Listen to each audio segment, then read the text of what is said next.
returns to another Elfstar art stream where I do a deep dive on the subject we are drawing. And then boy, do I have a treat for you today. I've got the hit from 1999, a film so smart it was surprising to get made, The Matrix.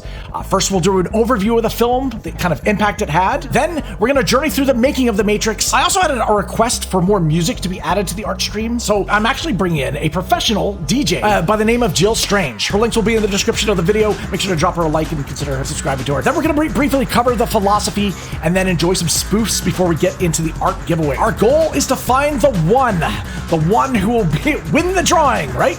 At the end of the stream, we'll enter any name that an active viewer in chat wants to participate in the giveaway. I will be your operator. We need to be careful, though, of the agents. That's right, the agents are going to be hunting us down. But only one can win. We need to find the one. Only one can defeat the Agent Smith and win the drawing of Neo. That's right, we're drawing Neo today. If you'd like extra entries, you do have a couple of options. You can subscribe to the channel on Twitch, Kick, or DLive. You can gift a sub to the channel as well, or you can get the bonus amount of skills and extra chances to win by becoming a Patreon member. If you're watching this later on YouTube, please smash that like button. It really does help out the channel, and if you'd like the content, maybe consider subscribing as well. Time to set things up. In the meantime, I'm going to put another promo of an upcoming art stream together for you. Kind of excited about it. Hope you are too.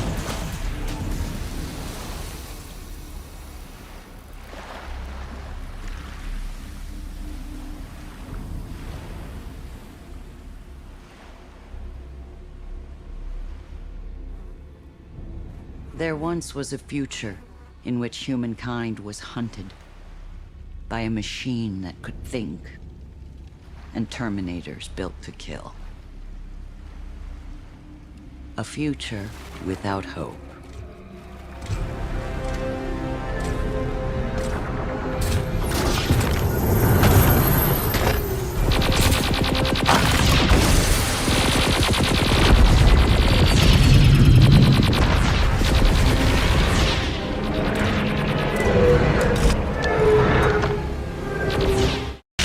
Come with me if you want to live.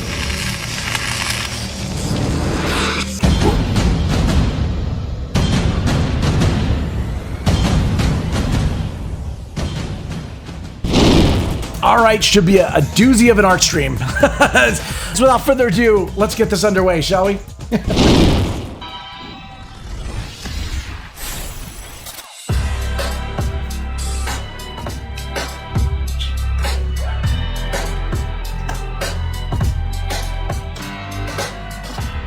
The Matrix was a massive hit that nobody saw coming, and came to overshadow nearly all sci-fi movies that year after The Phantom Menace failed to meet expectations.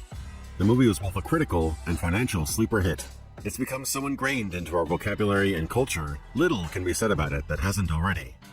Like all other popular works, it's garnered a huge fan base who praised it for being original, and many detractors who lambasted it for being derivative. But one thing is beyond question. The Matrix was a cultural milestone, along the lines of Jurassic Park and Star Wars, treasured for decades after its release. With only two smaller Hollywood gigs under their belts, writer-director duo, the Wachowskis, brought their ambitious sci-fi script to producer Joel Silver, along with their biggest inspiration, Ghost in the Shell. During the pitch, they told him, "We want to do that for real." They joined forces, the Wachowskis' love of sci-fi, comics, and anime, and Silver's prolific action movie career. Leaps of faith played a large part in both the film's production and on screen. The team pitched The Matrix to then Warner Brothers executive Lorenzo de Bonaventura.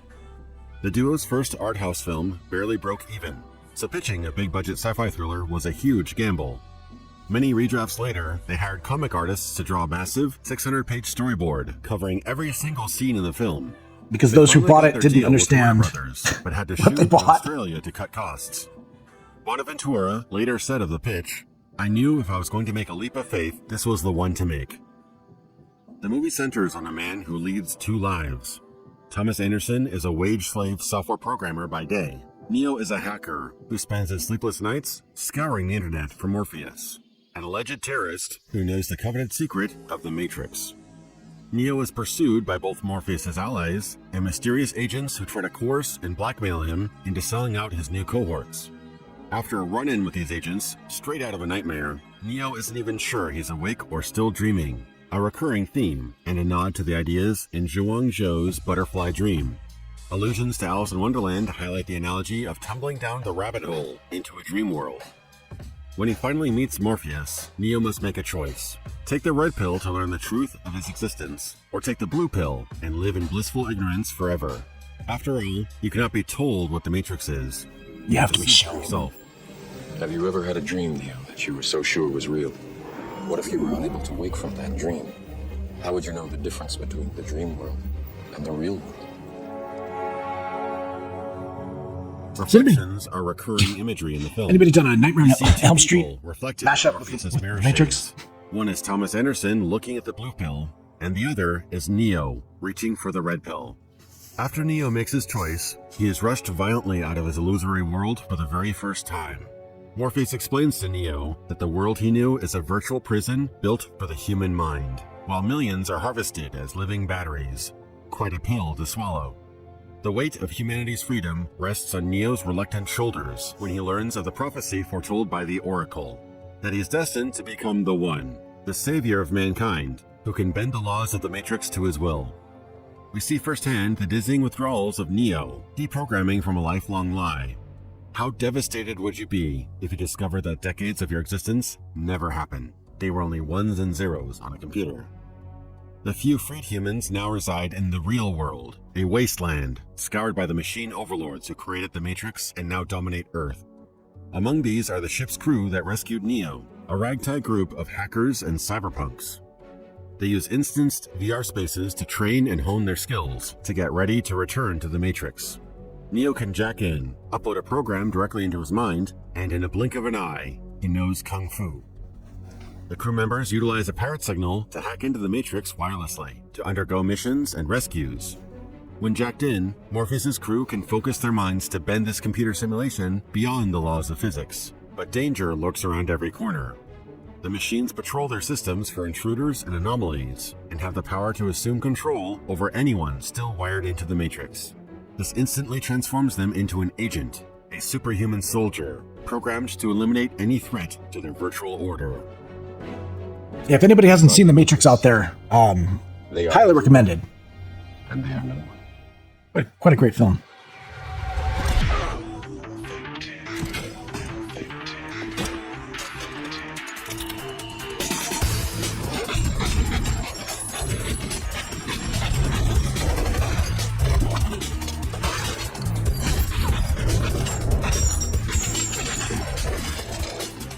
To show the physics-bending antics of the Matrix visually, the crew mixed John Woo-style shootouts, Hong Kong martial arts choreography, and experimental filming techniques.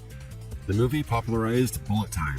To achieve this effect, they shot a still image sequence using a ring of cameras, then used computer interpolation to create mind-blowing action scenes in a style never seen before. Then there's the classic lobby scene, which combined martial arts, wire fu, and heart-pounding gunplay into an electronic symphony of violence. These Wire groundbreaking fu. scenes couldn't be done by faceless stunt doubles alone. The actors had to train for several months in rigorous stunt work and martial arts under expert Hong Kong choreographer Yuen Wu-ping. Despite its profound subject matter, The Matrix is a tightly woven story, which hits all its plot points in a metronomic pace. An alternative edit or director's cut was never needed or wanted.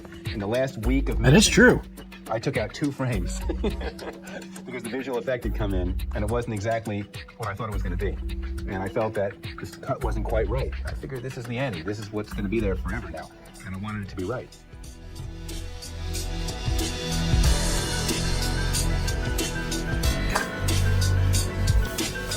The movie's unmistakable style is heard in its I think I'm going to fill in the background first, and then we'll hits work on the such as face. Spybreak and So we gotta Smut get to Death, hyper real. As well as rock earworms like Rob Zombie's Dragula, it quickly became one of the must-have albums of the decade.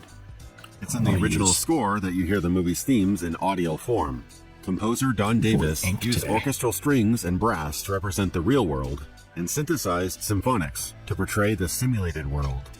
2 sides, one natural, one synthetic, which reflect one another. The movie brought a unique mix of never-before-seen special effects and an emotional and evocative plot that everyone, Cyberpunk fan or not, could resonate with. A legacy of great works benefit and inspire all new creations, and The Matrix is no exception. The film was a kaleidoscope of ideas, both new and old. It took great inspiration from the opening credits, high-octane action and themes of Ghost in the Shell. but as it was revised in the script phase, the story remained similar thematically, but very different in execution. Contrary to popular belief, William Gibson wasn't the first to coin the term Matrix to mean a virtual universe. It was first used as such in a 1976 Doctor Who episode, Deadly Assassin. Its novelization described the Matrix as a virtual world that feels as real as reality, and similar to the movie it would later inspire, if you died inside the simulation, you would die in reality.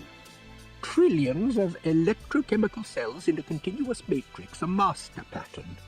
The matrix is a huge communal brain. It monitors the life of the capital and makes provision for the future. We use its accumulated wisdom and experience to predict future events and plan how to deal with Yeah, much like Nightmare on Elm Street. If you die in the dream, you die in real life. Similarities to William Gibson's Near Man. It should be a mashup. Such as jacking into cyberspace, the remote colony of Zion, and all-powerful artificial intelligences vying for control. The parallels You got between popcorn? Millions Nice. and Trinity have also drawn scrutiny, but this is more likely an homage rather than theft.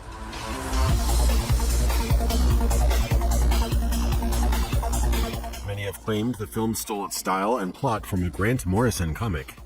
The Invisibles is an offbeat series where trans-dimensional entities take the bodies of humans as their agents of evil.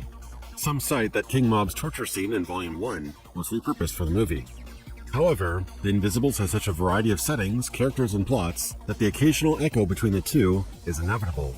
Both works have common roots in Gnosticism, the belief of attaining salvation through gaining spiritual knowledge.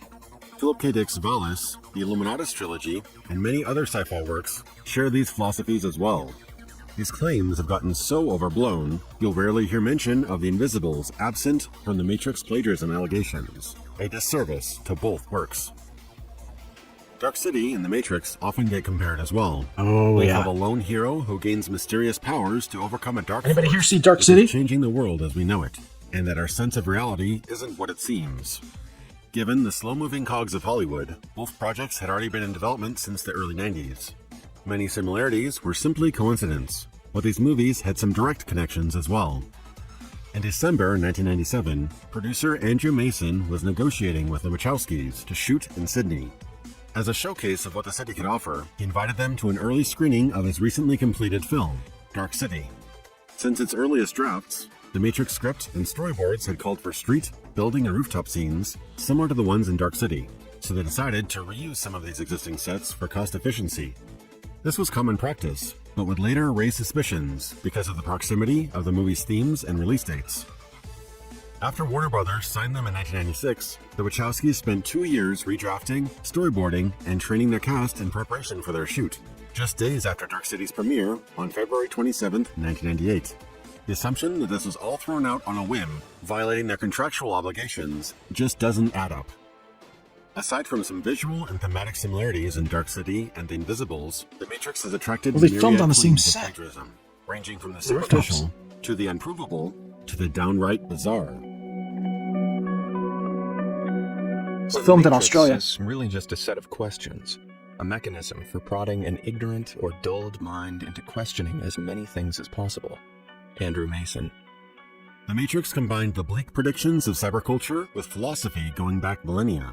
The film's grand ideas, visuals, and action made it palatable for the mainstream. Unlike its more somber peers, the film works even if its philosophy goes over your head. It distilled many of the questions that humans have struggled with since the dawn of time. Do we truly have free will, or are we enslaved to the whims of destiny? Is the truth always better than the bliss found in the shadows of the cave? The Matrix channels these questions into our modern-day, technological world, breathing new life and relevance into them. Neo disapproves of the idea that he isn't in control of his own life. Yet when he meets the Oracle who foresaw the rise of the One, she seems to know a lot You're talking about the hero board. predicts minor events right before they Not hero happen. board. This shakes Neo's beliefs on fate when she teases him with the concept of self-fulfilling prophecy.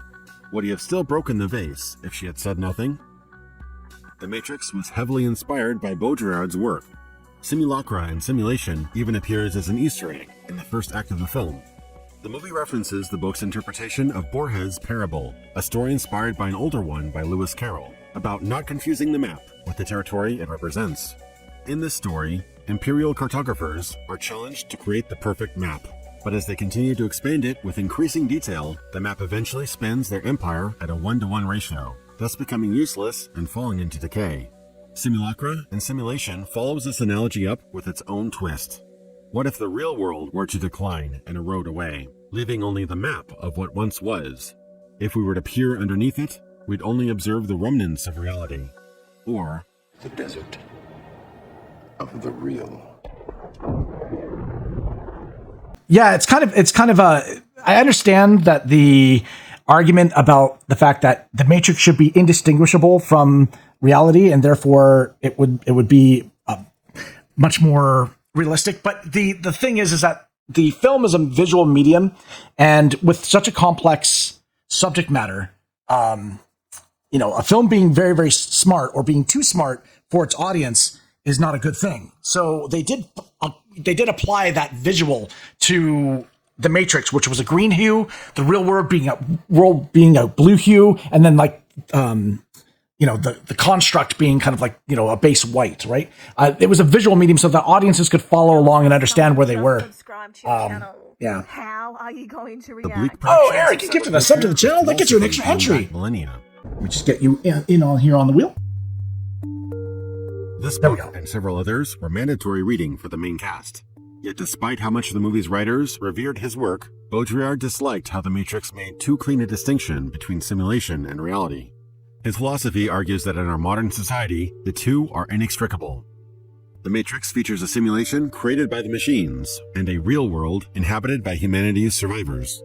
The film glosses over the fact that reality itself has many simulated aspects, such as VR training programs, computer screens, and the countless signs and symbols on the What is the drawing though? betrays Baudrillard's philosophy as well. Yeah, Scenes inside the Matrix are quickly pause it there for a second so you guys can follow along. So what basically what it works is I'm playing some edutainment for us. We're doing a deep dive on the subject that I'm drawing.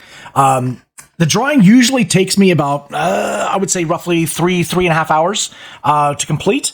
Once it's complete, and we've gone through all the stuff we've learned about the subject, then we do a battle royale spin of the wheel. The wheel, we get down to one name, and that becomes the one winner. That's generally how it works. And you get an automatic entry if you're a sub. You don't even have to be here. But if you're live here, you get a free entry. So I encourage everyone to be, of course, live in chat. That's how we do it. And we're on the 225th giveaway this week. I can't believe it's been 225 giveaways. Holy crap. Wow. All right. Yeah. So that's generally it. So, people like to watch and enjoy the process of me doing the drawing, but I do have some edutainment that we're doing. We're going to go after this. It's going to be a behind the scenes look at the making of the Matrix. And then we're going to go into we've got a DJ performance by Jill Strange, who's a professional award-winning DJ. Going to be playing a lot because the music is such a big part of the Matrix. The Matrix music was so kick-ass, and so we're gonna get a special mix for you guys to enjoy. That'll be about an hour long, and then we'll get into some spoofs and some fun, and talk a little bit about the philosophy. But we're not gonna get too deep in it because I don't want you guys to feel like you're going to school. You know what I mean? All right, here we go. distinctly green. The VR constructs have natural color, and the real world has a bluish tint. This was a deliberate decision to aid viewer comprehension and empower the film's emotional impact. But even as scrutinizing the movie highlights the divide between the filmmakers and the philosopher, neither are wrong per se, but simply have different attitudes and goals. With all the buzz surrounding it, William Gibson expected to hate the film, but after seeing it twice, he was quite positive about The Matrix, and debunked the claims that the movie stole his ideas. Oh, that's awesome. I thought it was more like Dick's work than mine, though more coherent, saner than I generally take Dick to have been. A Dickian universe with fewer moving parts. For Dick, I suspect all of the parts were always moving parts. A Dickian universe with a solid bottom. It's thematically Gnostic, something Neuromancer isn't.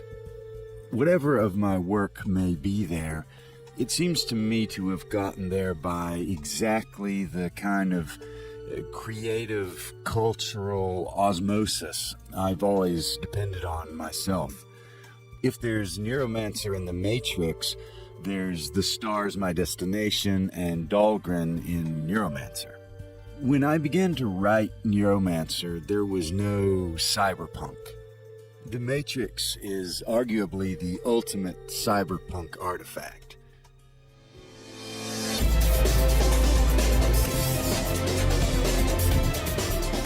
The movie was so popular in the mainstream, it unfortunately obscures any definition of the Matrix in older works. That term was now synonymous with the movie, for better or worse.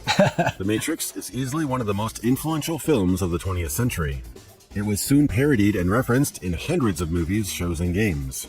It made such a cultural impact that the Matrix has become the de facto term for simulated reality in general. Though its inspirations are countless, the movie transcended from niche science fiction to become the anthem of a world frustrated by boundaries, limits, and restrictions, and its impact is still felt today. I went to the Warner Brothers lot in Burbank. This is a fabulous speech by Keanu. A film entitled The Matrix. They had written something that I had never seen, but in a way, something that I always hoped for, as an actor, as a fan of science fiction. The script that they wrote, it had Gibson, it had Verne, it had K. Dick, Frank Miller, anime, Kurosawa, Peckinpah. It was Nietzsche. It was Buddha. It was Christ.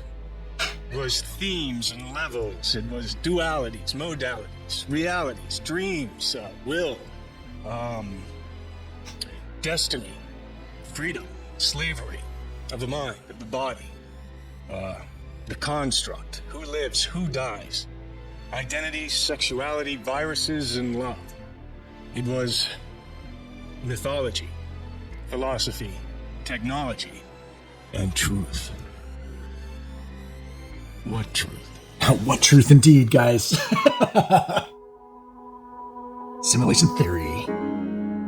Incidentally, The Matrix also supercharged mainstream interest in simulation theory. The movie inspired its own religions, cults, and communities who believe our universe is a computer program. On a more philosophic and scientific front, however, Swedish philosopher Nick Bostrom wrote an article in 2003 describing the possibility that our world is artificial. If we're living in a simulation, then the cosmos that we are observing is just a tiny piece of the totality of physical existence. While the world we see is, in some sense, real, it is not located at the fundamental level of reality. Nick Bostrom. Are you living in a computer simulation? Proposed the following trilemma. Either we as a species are incapable of surviving until a post-human civilization is achieved. A post-human civilization wouldn't be interested in creating simulations of their historical or evolutionary past, or that some of our lived experiences are in fact a simulation. Bostrom doesn't definitively argue that we are inside a simulated universe. Instead, he states one of these three scenarios is undoubtedly true. A fascinating theory that has been argued for and against by many of the brightest minds of our time. Some claim that we may have lifelike simulations one day in the future, but we do not yet live in them. Conversely, engineers have argued that a universe-wide simulation at an atomic level would require an astronomical amount of computing power, to a point where the task would be insurmountable. The real question is, what are the limits of computing powers? Martin Reyes.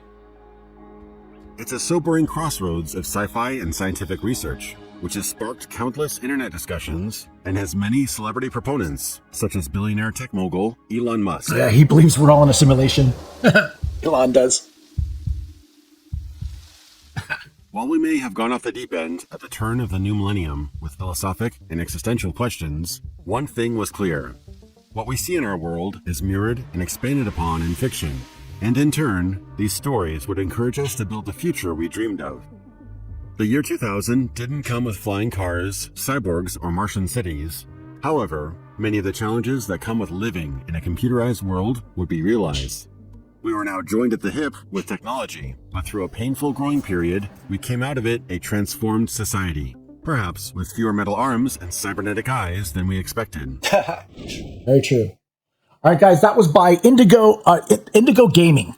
Definitely go check out their channel. They have a fabulous documentary on the subject of cyberpunk, which was kind of the theme of this entire grouping of art streams that I've been doing each and every week. We're on the 6th week, Is it the 6th or 7th? I can't remember. It's been a blur. We've been doing my little grouping of Future, Cyber, and Chrome, a collection of work. Right now, we're on the subject of the Matrix. Let's get into how the Matrix was made, guys.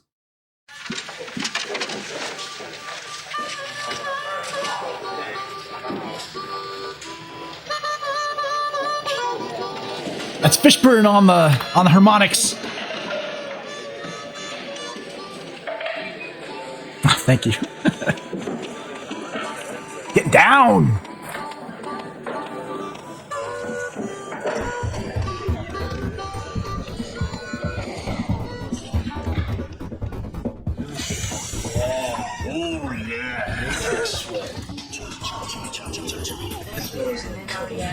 Matrix sweat.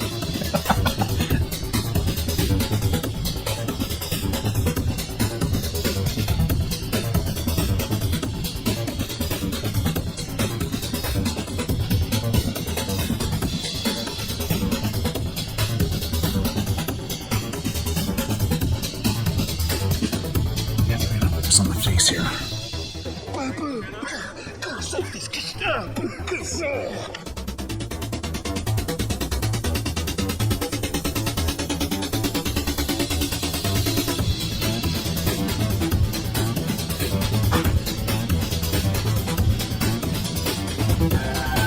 Yeah, 5 days until Christmas. We got a nice little blend of red and green on the channel right now. It feels Christmassy.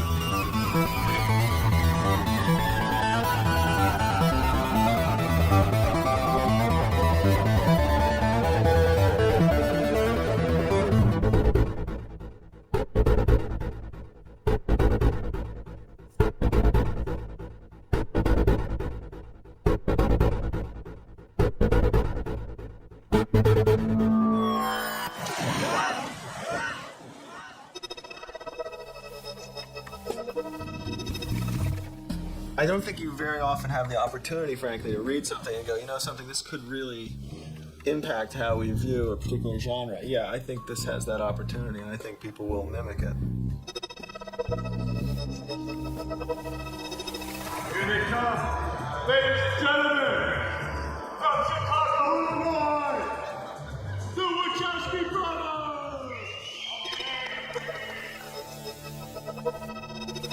I think the Matrix revolution has begun and continues to grow as time goes by. We were really fortunate that Warner Brothers let us put the whole creative team of Matrix 2 and 3 under one roof. Andy and Larry are in casting, and everybody else is running around like crazy, trying to get it together. Still early on. We're actually testing some physical fights, and we'll be shooting some special effects for Matrix 2 and 3.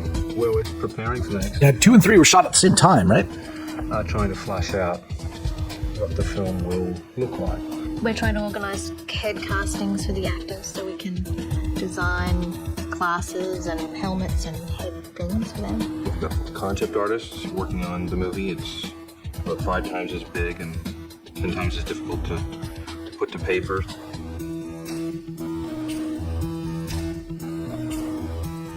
Today we're training. So the second week, Mr. Weaving, Agent Smith is over there learning how to fly, punch. We got a long way to go. You know, with 2 films, there's twice as much as you would normally get on a film, and these 2 films are more complex than the first film. When we made the first picture, nobody really knew we were doing. We were kind of under the radar. The only people that really had a sense of the movie were Larry and Eddie Wachowski. I don't know how those guys stuck it out as long as they did, because it was going to be made, it wasn't going to be made. The first Matrix, we were in Burbank in a kind of, I don't even know what it was, the empty warehouse. And we didn't have anything there. We didn't have a coffee maker there. Or we certainly didn't have trailers or anywhere that we could actually sit and change. There was like 1 bathroom. There was a tiny little office with a couple of people running around, and it seemed very dinky compared to this. It's sort of like the difference between working at NASA and working in like a cave. Well, I remember, it was like a big accomplishment to get a drawing board, just to get them to write a check at that time early on for a drafting table was a commitment that they weren't willing to make. And now we have this, really wonderful facility. It's really a dream come true. This time around, we go in with, to some extent, a cult fan following, which is the greatest type of, encouragement that you could have. There's a lot less anxiety about whether or not we will be able to execute choreography. We've been through it, so we're not, sort of flying in the dark like we were the last time. We know how hard it's going to be, so it's... Now, I was going to do glasses on him, but I felt that was going to be kind of cheating, because Keanu's face is pretty unique, and it's really hard to capture it. So I really want to challenge myself to see if I can get his likeness. I love the character, and He's got a very unique face, right? So that is something that, regardless of what has to happen, that's the thing that kind of gets me through it. It's so very hard to capture likeness. I'm going to do my best, though. Come up with a concept for a comic book. I may do that. Hi, Rez. I may do that in post. Sometimes I'll add a little bit of Photoshop stuff. I think what I want to do is I want to actually put in Matrix, it's like a band. The actual Matrix code going up and down. But a lot of this stuff it's better to do digitally than physically. So I'm gonna play it by ear and see. Maybe I can put a little hints of it in the physical drawing. But yeah, Photoshop is probably my go-to for that. Last week for the Dread drawing, we did some digital smoke and stuff like that out of the gun, and it worked out really well. That's available of course, on the Patreon shop. What they're interested in, what they find funny, from what they find cool. We like kung fu movies. We like Japanimation. We like John Woo movies. Yeah, I gotta do his eyes. Oh my god. It's about the sort of nature of reality. They really have a grasp of philosophy. I need a good pen. All types of philosophy. Of Eastern philosophy, of European philosophy. I'm not gonna bleed. Okay, good. I said, okay, I'd like you to play Thomas Anderson, Neo. I had to read Baudrillard. I had to read Out of Control, which is about systems, evolution, robots. And then there was another book which was Evolutionary Psychology. Those were 3 books that they wanted me to read before I even opened up the script. Well, I mean, I guess for myself, to play Thomas Anderson, he was searching for the truth to his life. He felt that something was wrong. He felt like he was not having real contact. He was searching for something. He was searching. He felt that there was something behind the veil. You ever have that feeling where you're not sure if you're awake or asleep? Keanu has incredibly dark eyes. And he was looking for Morpheus to try to break that veil. And I guess that is something that Baudrillard spoke about sometimes, but not in searching for something, but in what got in the way. Baudrillard's ideas of simulation is an important trying to get the shape right in the film, and that what we see in the film as a real object is in fact often a simulation. He does one chapter, I believe, on religious icons. And the icon starts to represent God, and it loses its power of a true connection to God, because then you're with the icon, and then you have a simulation of an icon until it becomes on the dashboard of your car. A decay of meaning. A place like Las Vegas where they're building levels, the power of simulacra. It's very relevant, very modern, important issue that youngsters like us are noodling about. I read the Matrix script. And yes, Eric, really that would be true. I thought it was fantastic. Thought that as a script, the first 40 or 50 pages were the best 40 or 50 pages I'd ever read.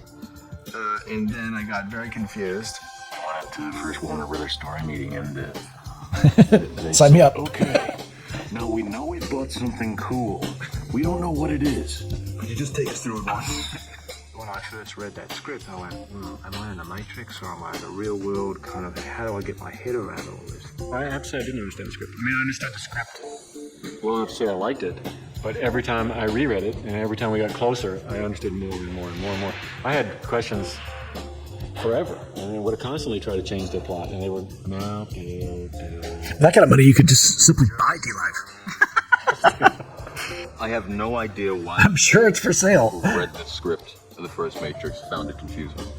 I don't get that at all. Upon reading the script and seeing the conceptuals, at the same time, the immediate reaction is, there's no chance in hell this movie will be made. There's a whole slew of these scenes I see being chopped out or left on the floor that's just too unlike a large studio to take a chance on something that seems very alternative. You know, I've said to people often that, you know, Hi-Res will be our new D-Live overlord.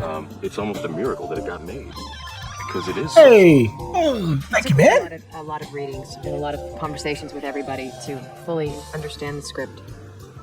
But I just remember thinking, I mean, they don't really think I'm gonna do this stuff like running, like jumping from one building to another. It's like, Okay, so we're going to do in the eyebrows, and then we're going to lay in some shadows as well to define the face. everything was really specifically put But the most important things right now is to get the eyes, the nostrils in the right place, and the mouth, particularly. And then we can sculpt the dimensions of the face, right? And I should specify this is Keanu from the first film. 1/8 of a page, and the Indians take the fort. That 1/8 of a page, Indians take the fort, could take a month or two of shooting if you're gonna. But that's the director and the stunt coordinator. Everybody gets together and plans how the Indians take the fort. When these boys explain the helicopter sequence, or when they explain in the new movies the car chases, when they explain that stuff, they're very clear of what you're seeing, which makes it easier to budget than as the Indians take the fort, because you know where you're going. It makes it easier to see what's going to happen, so it's easier to understand the picture. And it's also great because they know what they're doing. I got to channel the whoa. Well, it's funny. I mean, one of the great things about them is how idealistic and ambitious they were when they sold us The Matrix. They said, look, we have this trilogy. I said, well, let's just try to figure out one movie, guys. It'd be great to get to 3, but let's try to 1. They're like, let's do 3 right away. I said, look, give us the money. I'm going to have a hard enough time explaining to people what it is we're going to try to make here. Now to try to sell you guys is the first time. Big credit to this dude. This is how the film got made. Complexity. It's because this guy got behind Too it. much of me, really. I don't know how to deliver that for you. I mean, Joe Silver, of course, as well. Producer. Why? There was one scene in it, which was the. Where the heck is my They wrote in it. Sharpener? This is the sex scene, and we're not cutting it. And they wrote it in a script. And I need to sharpen a pencil. God damn it. I like that. I like that. It's tough. It was fun because it was a low-budget movie. We did the Oh, when in doubt. ourselves. We came up with stuff, and We're using an X-Acto blade. we really worked hands-on together, very closely for a long time. And this but to me, is a little jewel of the movie. I love Bound.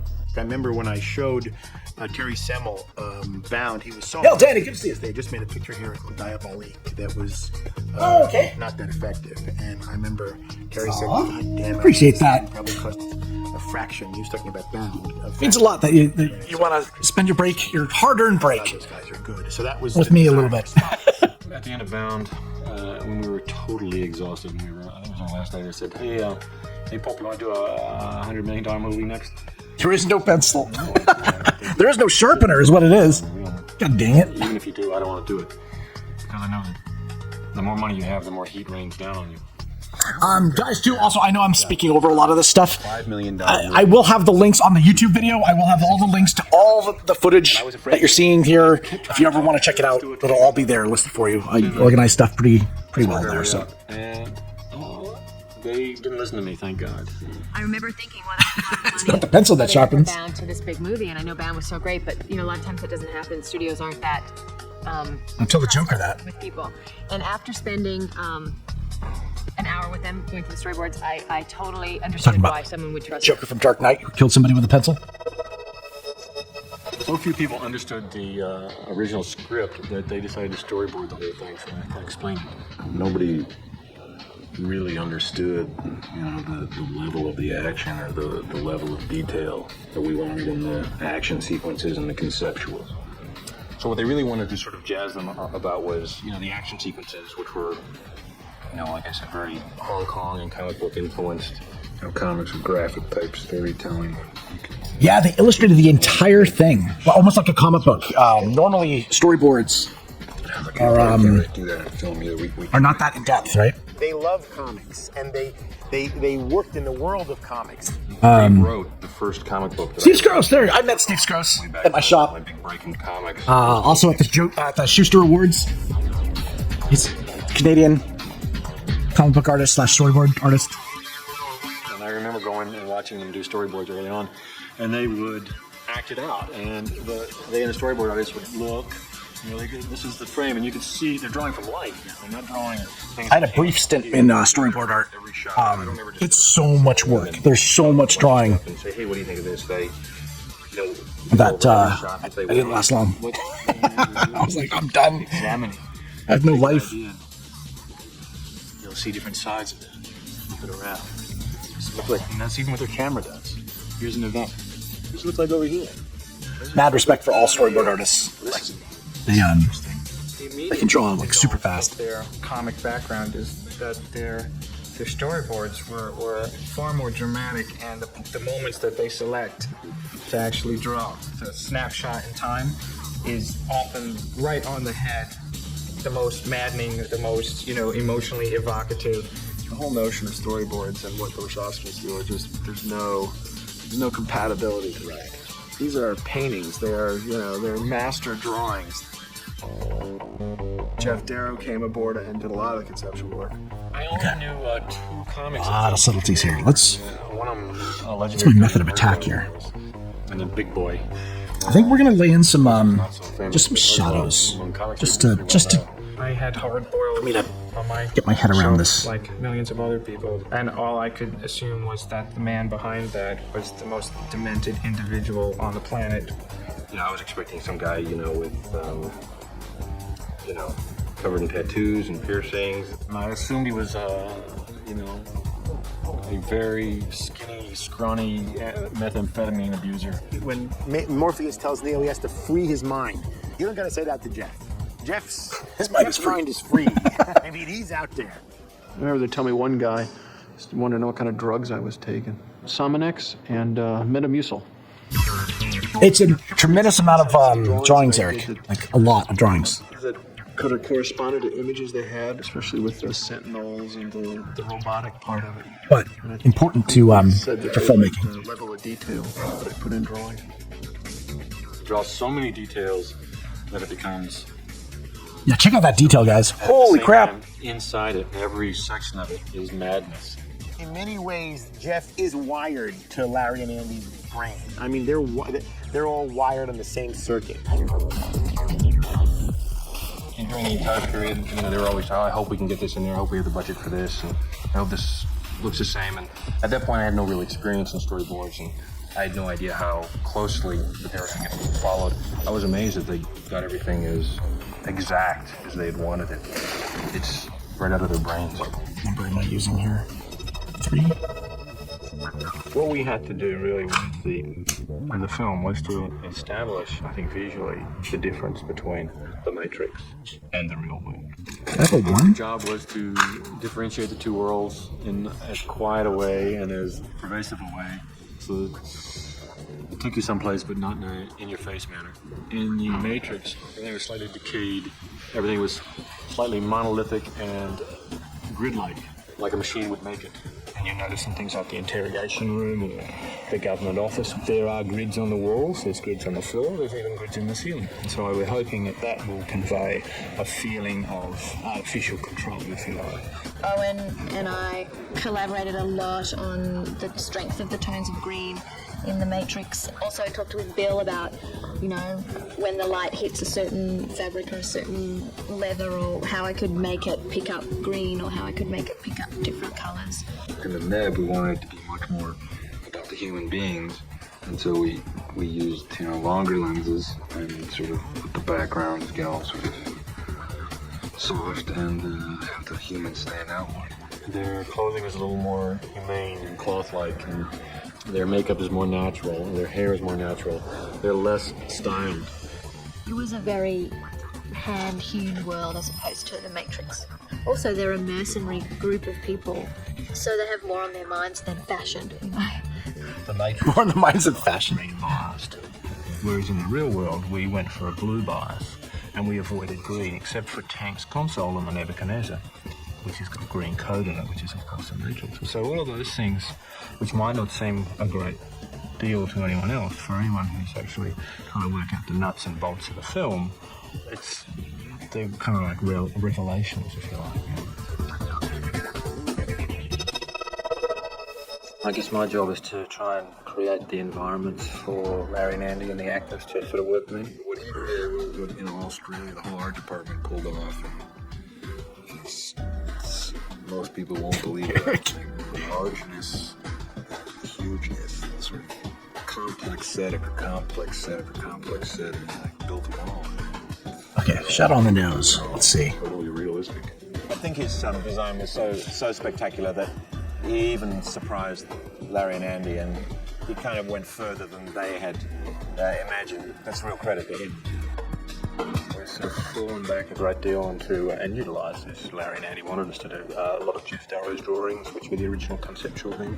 But in the case of turning a lot of Jeff's fantastic ideas into reality, it meant some adaptations to, because we deal with gravity and not just a piece of paper. But essentially we're trying to sort of evoke that sort of world that he's developed, which is kind of cool.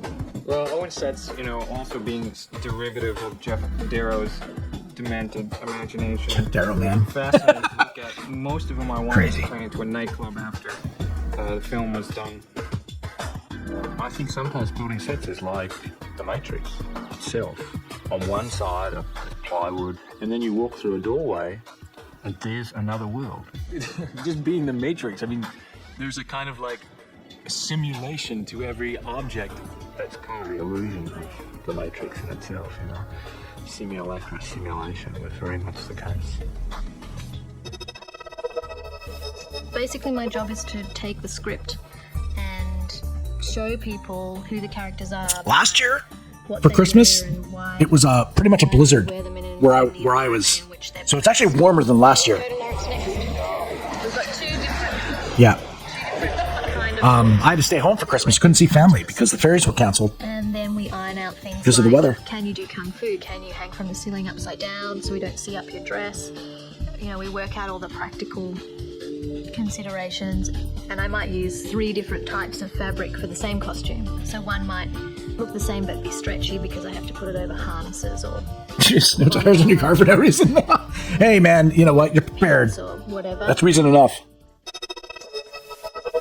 Visual effects, if you do it right, should be a part of the conceptual process. Okay. Because if you are going after the unseen, then planning the unseen should involve design. And Larry and Andy understood that right away, so they brought me in. It went during this but the sports car, you definitely want to have that. If you don't have 4-wheel drive, you want to have snow tires. We were speaking before of the sort of impact that the comic books can have. In some areas, they do chains, right? Frozen graphic moments. Okay. Keanu's ears, I'm going to just say it, guys. Keanu's ears, I don't know if you've ever looked at his ears before, but they're kind of weird. They're kind of really quick. They're unusual. I should say they're unique. In slow motion. I'm puzzled how they kind of they have a different. Wouldn't strap a rocket to his back. Very different than any other hero I've seen. on a dolly so that it zooms real fast. Well, that wasn't really practical because you wouldn't really be able to. I have to go in there and really define it. The shot. So it had to be some sort of effect somewhere along the line. He connected up with John Gate. I don't know how. When we started preparing the first movie, I started looking for a visual effects crew that would work with us, and we went to all the usual suspects. We went to ILM, we went to Digital Domain, we went to all these entities that are well thought of in the world of visual effects. Gated was not part of that group. I mean, he was outside that world. They showed their boards a few places. Each time that they had done that, they tended to have a similar reaction. Faces turned white, or some proposal for a physical camera invention that would effectively end up with the camera. Put a rocket on the cameraman's back. Too fast would be, connected to a rocket sled or something like that to achieve their shots. John's idea was to replace it with hundreds of still cameras. So that's really what a moving image is. It's 100 still images. You can make it look like a motion picture image rather than a still image. Bullet time is basically like mind over matrix moment, or a moment where we can see, time in, speed. Oh yeah. I'm I remember the first test I saw. What I'm doing is I'm looking at things in terms of analyzing his face sculpturally, right? So things that produce shadows, shapes produce shadows. So what I'm trying to do is I'm seeing like there's a cheekbone here, right? So I'm following this line of the cheekbone. If I go darker on one side, it defines that shape. So that's how you look at shadow on faces.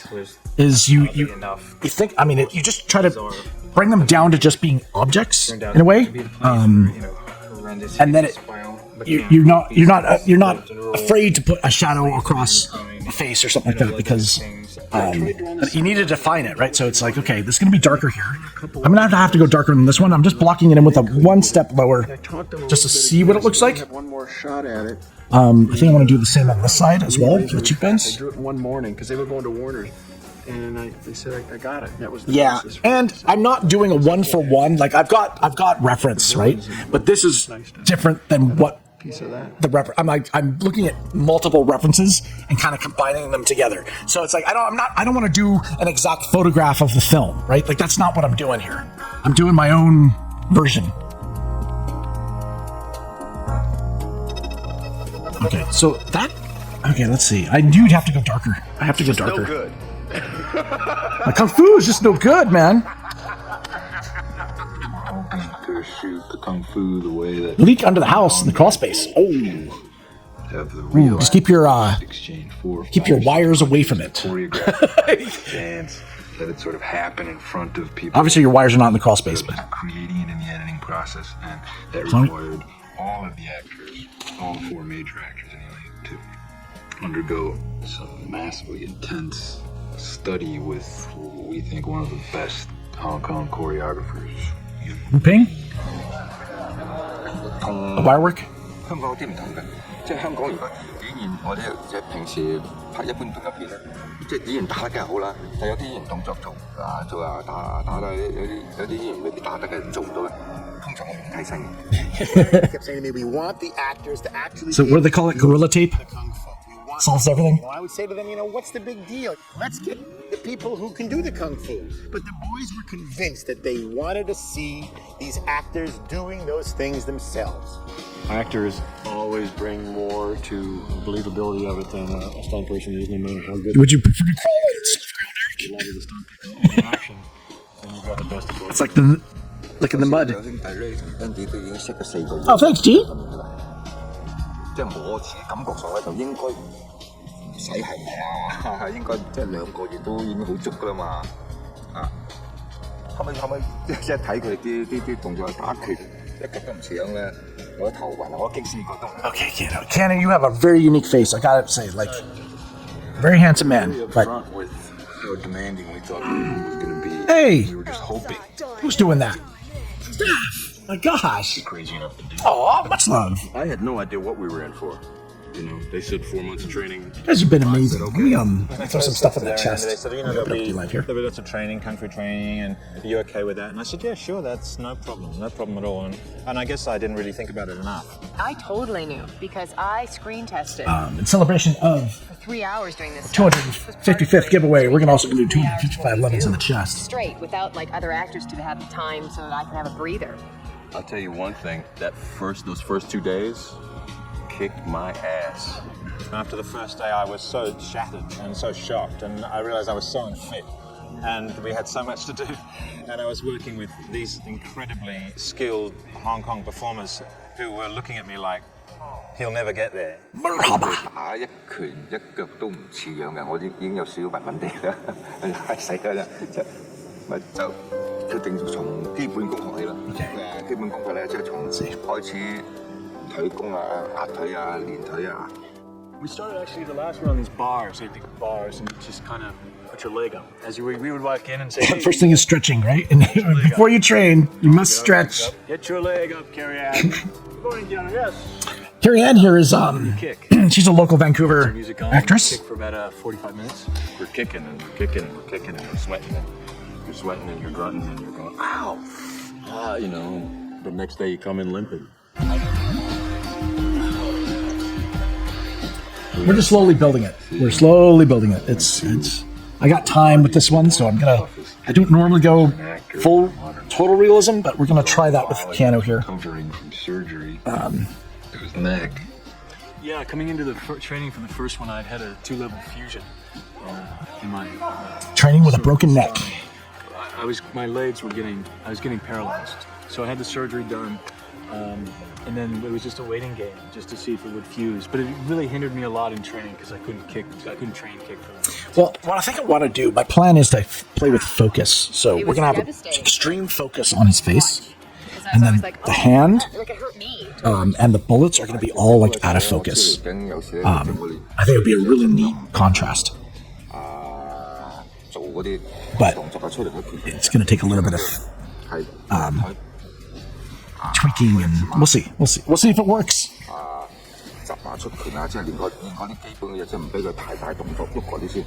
The hair. Fight choreographer was very nervous.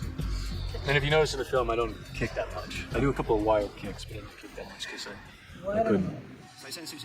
The Chinese have this saying, you pick a job you love, you never work a day in your life. We're playing out there together. There's a lot of playtime that goes into this sort of hard work of the training process and the choreography and the fighting and all that. We have fun with each other. And Wu Ping is largely responsible for setting that kind of tune.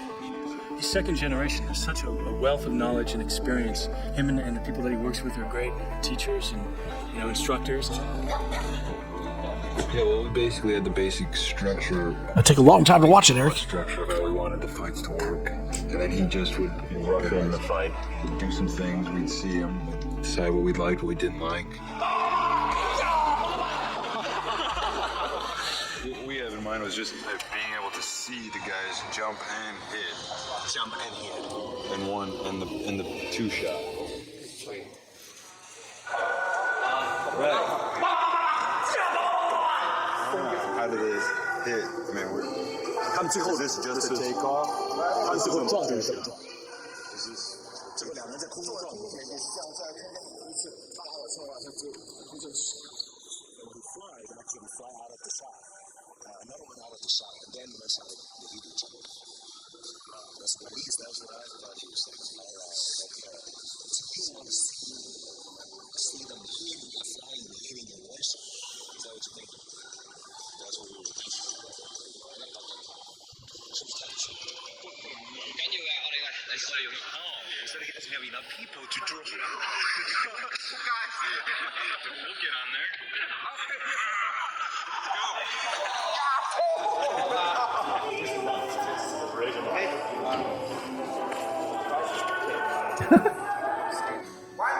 Ginger Vibes, welcome.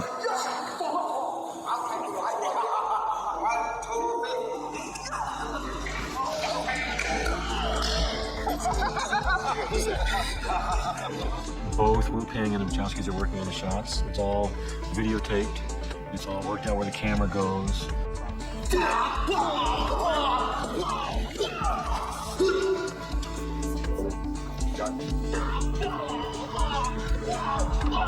And then basically they would start training the actors with the team to learn those exact moves. They would just practice it over and over and over and over. Should we don't call that? Just stand still, huh? Yeah. Okay. Coming at you. In the dojo fight with Keanu and I can't even tell you how many times we practiced that. Like just the first part of it. We spent like the first 2 months. 2 months practicing just the first opening spar. He would take us and develop with us, collaborate with whatever our body styles were, what our style was. He'd let that develop. 每個人就強項股都差唔多啦。我 Carrie-Anne 嗰啲即係女人個身形你咁嘅出，我俾威一教佢威一跳啊打啦，即係走路啊，即係姿勢靚些少咁樣，即係佢呢啲係佢強啊，佢動作即係有少美感咯。嗰陣時咧，佢本身學天生嗰種彈跳好啲嘅彈。Keanu 咧，我覺得佢就好勤力，即係次覺得自己好似好跑咁樣。即係有時，如果我哋禮拜日休息嘅嘛，禮拜日都要求我哋再練啦，即係練好啲。即係我覺得佢即係 Keanu 咧，佢有成日好勤力，好想做嗰件事。So maybe, Commander, Good. Bang, bang. Bang. Maybe I can go. Can I go like this? Yeah, no problem. And then step in. Yes, no problem. And then. Yes. 我覺得佢就比較硬正啊，好即係好似好啲人咁硬拍喎，佢真係好似嗰啲人咁嘅啫，佢好硬正。Not too much pressure, but enough, right? So, yeah. So, it's starting to feel like Keanu a little bit. Maybe.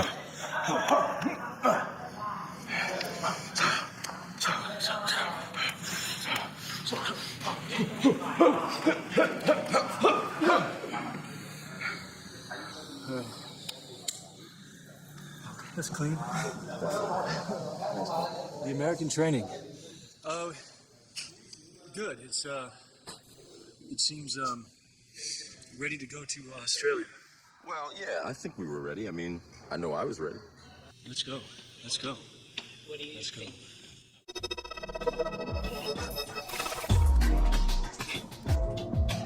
The city's a beautiful town. I gotta say, I've never seen anything like it. Australia provided several things that were all related to economics that brought the cost of the film down quite dramatically. Yeah, it was filmed in Australia, much like Dark City, So right? hands off with fairly new directors. I mean, they had done Bound, which was a great film previously. I'm sure they had confidence, but obviously the budget had escalated quite a bit further than Bound's budget. We didn't have as much immediate supervision, and I actually believe that ultimately allowed a lot more artistic integrity. That's one of the reasons why we ended up going to Australia. I think the brothers knew instinctively that a long way away is better, especially for your first big movie.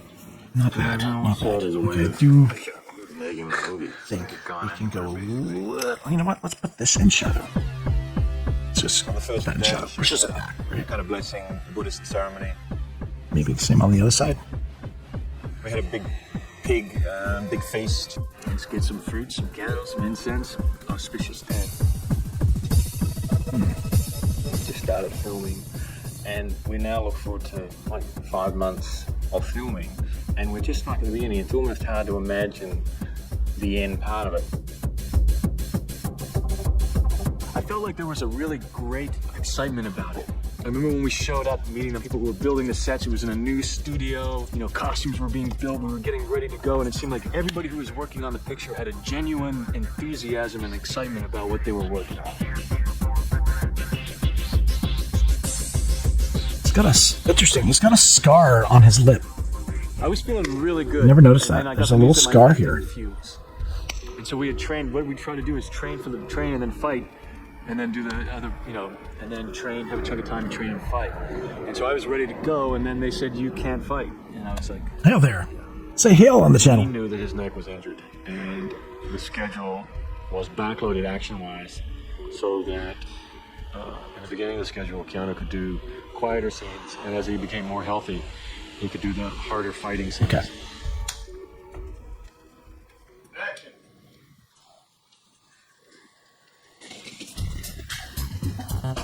That's the eyes too. The eyes need to be. He needed to look ill at ease Some in his shadows. clothes, his suit at work, and kind of like someone who'd just woken up. So he was just a little bit disheveled and nothing quite fit him properly. The brown coat, the brown jacket. Oh, it was fun. We went shopping for that. We went. I remember one of the first experiences I had with her was just going to a flea market, and to an antique kind of flea market, and just walking through it, looking at, because we saw some shapes that worked on me and didn't work. The most important part is the reveal. Yeah. And a bit of the Giant of a giant box. What if they You guys met Robert? Sorry. This is Mr. Steadicam. Mr. Steadicam. The bailout guy. The parachute. Save us. The good thing about two directors is they can act the movie out for you. So show him that shot again, guys. Yeah, a lot of people got plans for the holidays. This is a good thing about having two directors. I think. They got all the scenes and they can go. Oh, God. Somebody's gonna be here. We're gonna have somebody doing Photoshop. We'll see soon. Stand by. Action.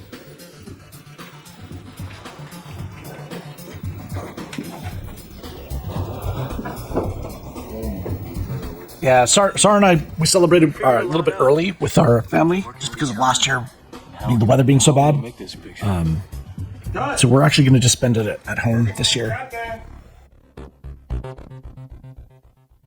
Keanu's first trip back to the Matrix. This is Keanu. Once the veil has been lifted from his eyes, the first time back in the Matrix. That's his trip in that car through Chinatown. They used rear projection for that, didn't they? Old school Hollywood technique.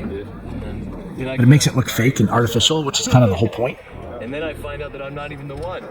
The thing that used to convince him before he was told the truth, it now looks remarkably fake. So green screen is too sophisticated technique. We can make it look real. So I wanted to use something as fake as Hitchcock's old rear screen projection. The same way, Cary-Grant looks fake driving down the street in North by Northwest. They got a pretty cool quality out of it. I mean, it's an unusual thing to do these days, true, but the colors were nice and saturated, and the sort of defocused nature of it made it very dreamy. That was the first day I got to work with Mr. Fishburne. Unbelievable. But you know what I loved about that scene? It was great. Was that even with the knowledge that what his life was a simulation, was that he's still fascinated by the technology of what the Matrix is.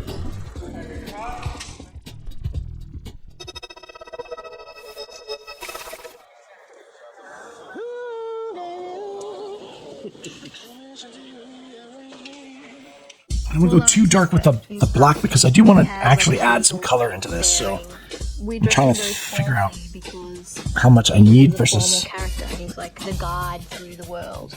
G'day. Here we are. In Oz. One question. Where's Skippy? So we decided to include that in the scene near the fountain to continue that idea of the Matrix was glitching. So we cast a lot of twins and triplets where we could, and then costumed them. When I saw the film, I was not aware that they did that. That they actually had casted a lot of twins and stuff. Twins over there. How many twins do you want in here? Would you pull up a couple numbers, like right to the second row? The Matrix is a system, Neo. One day I will no longer just be a computer nerd. I will be a superhero. I can look. Stop it. Stop. Go.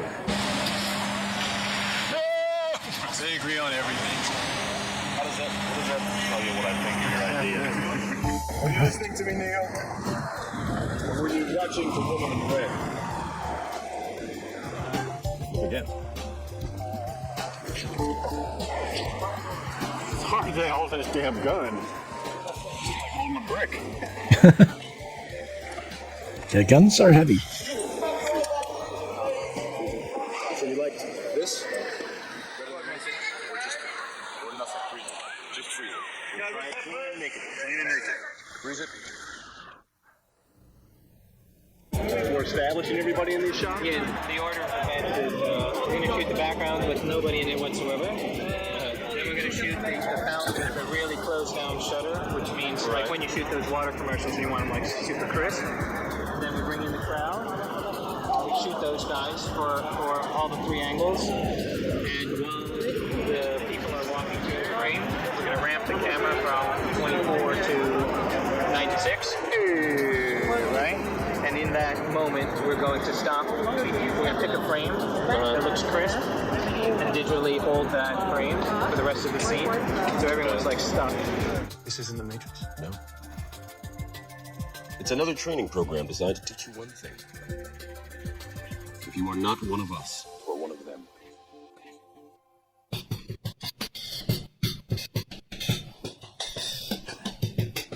I like playing villains if they have a sense of humor. And I think that was the key thing with Smith, was that I always thought he was funny. He amused me, and so it was much easier for me to enjoy playing him. We wanted to subconsciously convey like the idea of a secret agent look, and that kind of 60s silhouette seemed to fit really well. JFK. Yeah, I was going to say JFK look. The cover look seemed to be the right one. I was actually very excited when we got to do that. Men in Black. For the first time I was actually acting. I was actually involved in something that was... Does anybody know that it's a fact that Will Smith was offered the role of Neo, but he turned it down? But suddenly, after all these months and months... Which is understandable, considering the Wachowskis hadn't made anything To work with Hugo Weaving. that made money. What he was doing as Smith was so fantastic. As you can see, we've had our eye on you for some time now, Mr. Anderson. It seems that you've been living... And guess who was up for the role of Morpheus? Accent, but a more specific... It was Val Kilmer. And the character kind of evolved, that I wanted him to be not... So that would have been a very different film. More like... I kept thinking about a 50s newsreader or someone like that. It's Walter Cronkite. It sounds like, that's the way it is, It's so great. One life, you're Thomas A. Anderson, program writer for a respectable software company. And also, the more I hung out with Larry and Andy, the more I think I picked up on their rhythms. Larry and I both have an incredibly deep voice, and I think that kind of... Agent Smith started to kind of talk a little bit like that as well. One of these lives has a future. That's interesting. You were channeling the directors' voices. Imitating us at one point. We fired them. I did not know that. How about That's kind of cool. I give you the finger, and you give me my phone call. To play what was going on, that kind of scared, but also kind of the kind of some of the chutzpah that Thomas Anderson has. Fuck you, man. Fuck you. I keep getting into this attitude when I do it. Like the guy just turns into this guy. I feel like I'm like some 70s hippie guy. You know what I mean? I really feel like you're turning into that.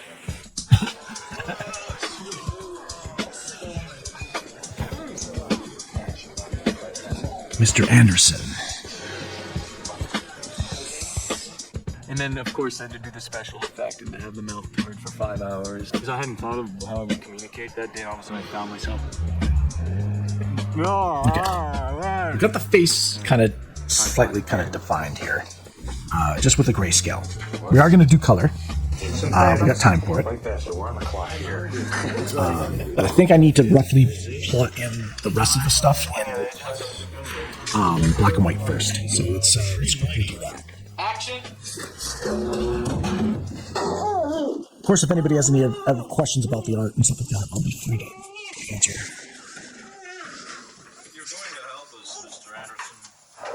If not, just kick back and enjoy listening to the entertainment while you watch this happen.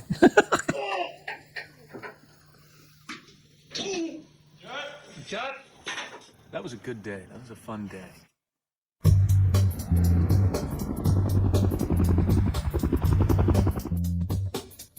I'm going to have to work on the highlights here for the hair.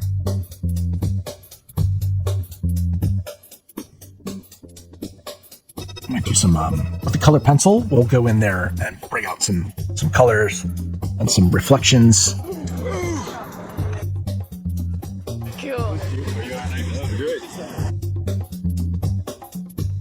Oh, ugly Christmas sweaters. Yeah, that's a thing here too.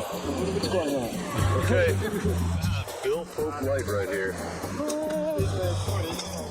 The early days were terrible. It was physically debilitating to go up on top of all those rooftops. You had to get the gear up there. You had to bring the gear down. I was excited. It was, okay, here we are. How's this going to happen? What are we going to do? Can we do it? What's it going to be like? I feel that it's going to be good. Sometimes you got to go with the flow. You know what flow is backwards? Carrie-Anne 同埋Keanu 都一兩個鏡頭先拍緊，即係我感覺出嚟就好似開始嚟講，我感覺 Pan 啲動作就係仲係好生硬。I repeat, we are under attack! I remember the first thing I had to do in the Matrix was a fourth roll. I'm gonna kick him in the head.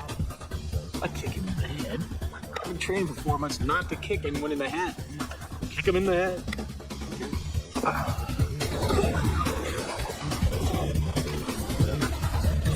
Oh, you forgot your sweater? That's all. Sometimes there's only a couple times a year you can wear it. 踢幾腳咧，佢就前邊有幾個已經 OK 啦，佢仲想要好啲，所以我即係我生日我哋就睇。聽到好似有啲唔高興，我點解唔俾我跑啲？即係我。I'm just doing these in sections where the sections are in the fingers. OK 㗎，一定 OK 㗎，你放心啦咁樣。Light's gonna be coming this way.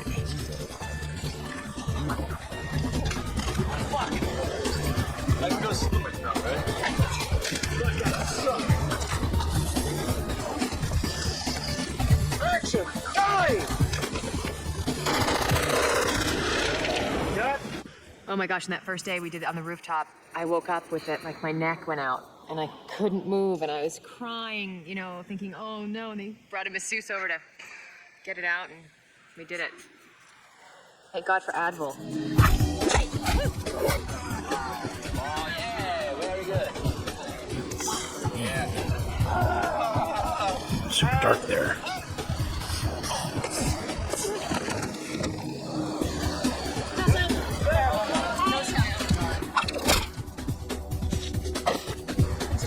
No, it's gonna be good. As this guy's punching back, right? He's got to reveal Trinity in the distance and Keanu at once. Is it a cylinder or is it? It's a good test ride. Those things are sort of slow. Maybe we shoot it. He should like go and then fall out of it.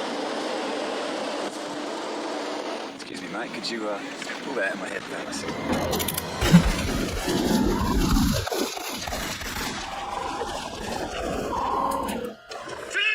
And Matrix was so good. Can't believe it was like 1999. How many years ago? My gosh. So you go from the 150 to Trinity. Oh. Are you on a piano? Yeah. Let him go down here. No, just let him down. Another number 6. Second one was good. Yeah, it's okay. Okay, so you've got that one. Okay.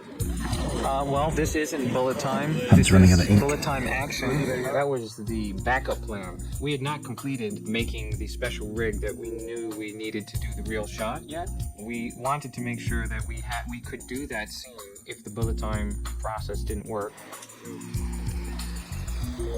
And we had all these rehearsals with stunt folks. You know, there was some rigidity about it, or there was something about it that just felt clunky. I'm really worried that Keanu would not be able to even go that far.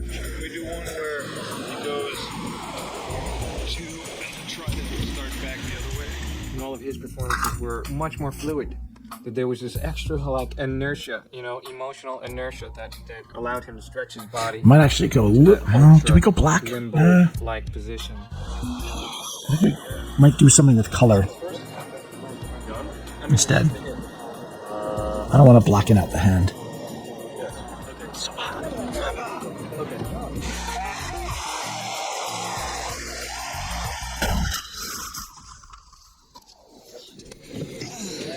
Okay.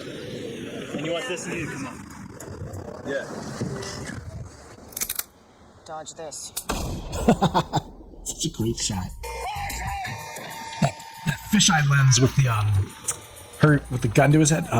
So good. And that's from looking at a storyboard, right? And try to do what what's drawn. Do it with the right lens.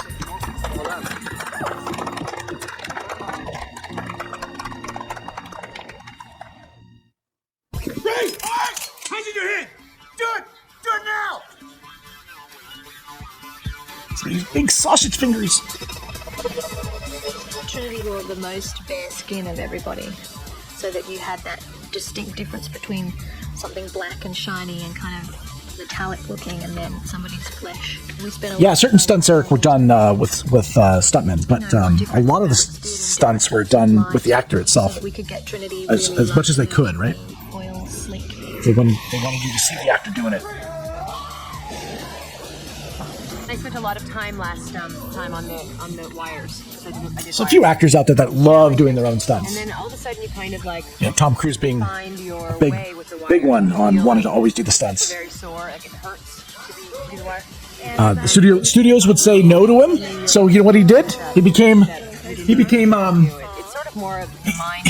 he became an executive producer of his own films, and that way he couldn't say no. No one in the crew knew what we were doing. When I'm running alongside a wall, and I really am running alongside a wall. You know, I Grayson, thank you for the host. Much love. You need Gatorade? I think she's done too much. I'm like, no, I want to do it again. I want to do it again. Just so exciting. Okay. I know the hand looks weird right now, guys. It looks weird. I know. It won't stay like that.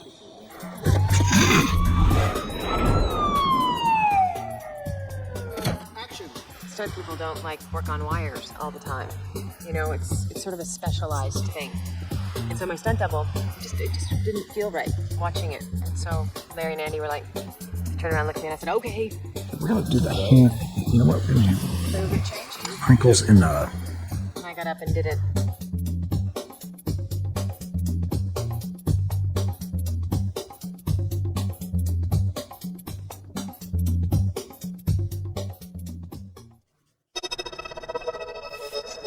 What am I trying to say? Crinkles in the shirt. When we got to move inside and make the government lobby, seeing the world change. The chest coming this way. So that means. Yeah. Like that's where the seam line would be. The cloud lifted it. That bicep comes up. The Matrix had a voice, and it became obvious that this was. And then the forearm, right? It's extend. It's extended outwards. There's just one sequence for it. Yeah, creases, folds in the fabric. Yeah, why couldn't I think of the word? My brain fart. The glitch in the Matrix, man. 5 cameras, and I love that kind of that moment where its sirens go off, and you know, it's like here we go, you know, and we got to shoot now, and you got to hit it.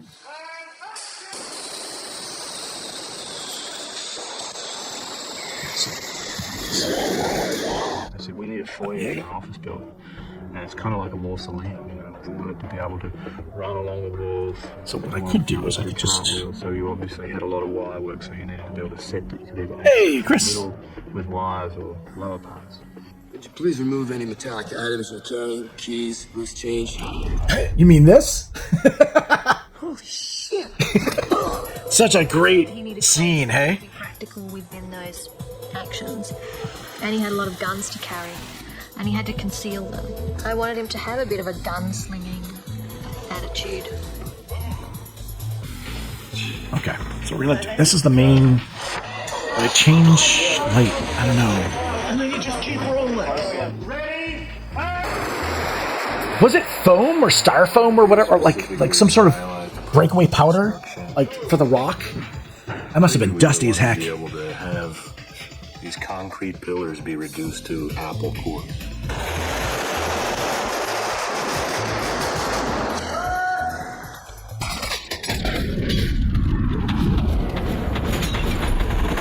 Okay. Trinity time.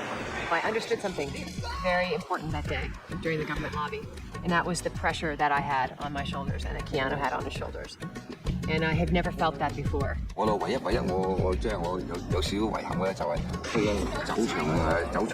just laying in some shadow. It's all going to be one uniform look. It just. All right. We're trying to work it out here. Because I'd learned like running along the wall, but the cartwheel part is really hard. So I had never gotten it right. I just started to get it kind of right. And so I started rehearsing that morning and I started to get it right, you know? The stakes are higher, I guess. And then I hurt myself. I hurt my ankle. Oh. Oh no! I remember thinking in the moment that I hurt my ankle that, oh my God, I'm down. But I can't be down. And then when I was told that it was just like one take, and I just was like, okay, no matter what, I'm going to be able to do this. No matter what, I'm going to do this. No matter what, I'm going to do this. It was very heavy. All the pressure. Yeah. So I'm leaning forward, right? Yeah. Sideways. Imagine being an actor and being told, okay, this shot's going to cost us $100,000. We're only doing it once. You don't want to screw it up, do you?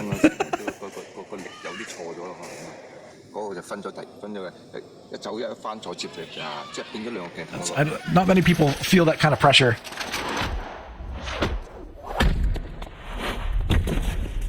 To see Keanu do that quadruple kick, and if they've been practicing for 4 months and suddenly see it work, and it was great. Great moment. Yeah! Forget the handstand. Ancient history. Be here now. We rehearse. Yeah, well, I haven't kicked with the guns and I haven't had the coat. Good idea. Let's check your frames. Let Reeves warm up. We would do it. It wouldn't be good enough. They would talk. And they'd come over and say, well, it would be good like this. And then we try again. That's the way it should be. Try it, look at it, you do it, you talk. You know when to leave it alone, know when to keep going. I tended to not know when to leave it alone and to keep going. It's okay, though. That's kind of our light. That's kind of our light on here. Okay, so first pass has been done. The last to get Now we're going to get into the nitty gritty. And let's move on. How do I get to do this?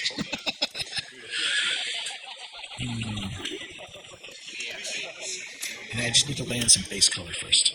And then we'll pull it together. I'm talking to myself, I know. 2 more. He was a perfectionist. He felt that there was something special about the whole experience, the picture, the whole. I'm gonna, it is gonna be green, so let's try it. Just like it is. And the base color. Wasn't satisfied. It had to be super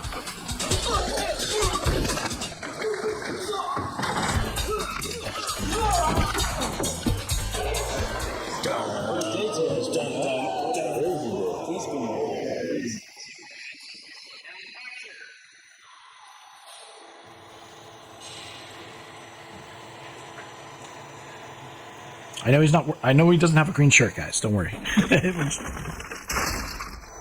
Cut. 8 days till Dojo. 8 days, that's an eternity. That's an eternity.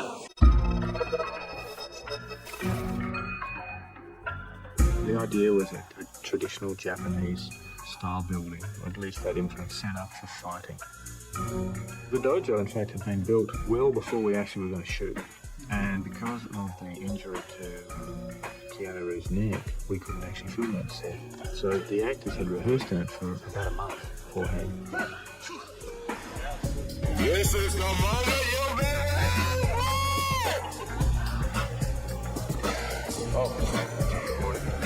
How's the sound, guys? Is it an okay level? You guys can hear it okay?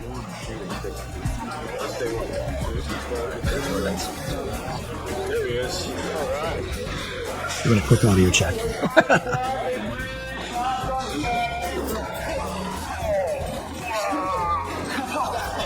Wait. Just keep that like that for now.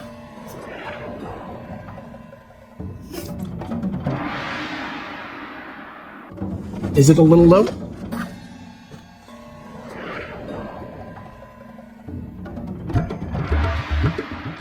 All those poses that you do in Kung Fu have meaning, and they are very specific. I just want their volume to be up a little bit so you guys can hear it. And I think a lot of times that the brothers were looking to Wu Ping for his, seal of approval on whether or not we'd executed it the right way. Okay.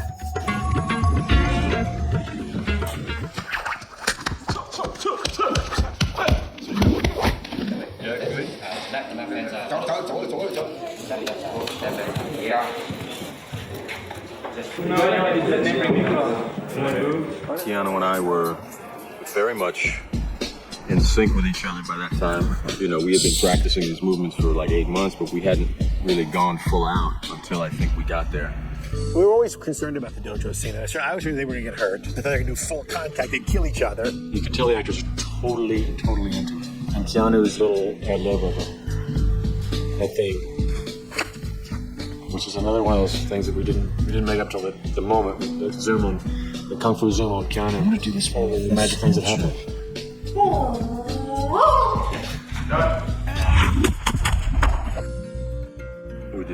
21 takes of the 3 kicks. Second guessing goes myself. up, kicks me 3 times. So that was partly because he hadn't been up in a while. if you notice here, I've got a bunch of Conte. There was no rehearsal time for him. They're all broken. Why are they broken?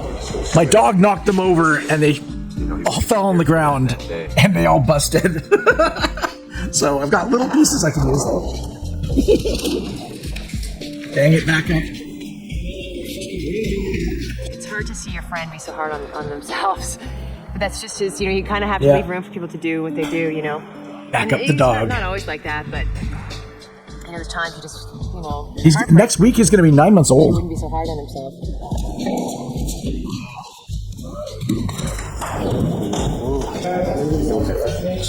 That was better kicking. I couldn't get the triple kick. I couldn't do it. I was in this harness and I was like mad and I was screaming. I just can't fucking do this fucking kick now. Just let me fucking, we'll just shoot on fucking Monday, okay, man? Good kick, right? Yeah.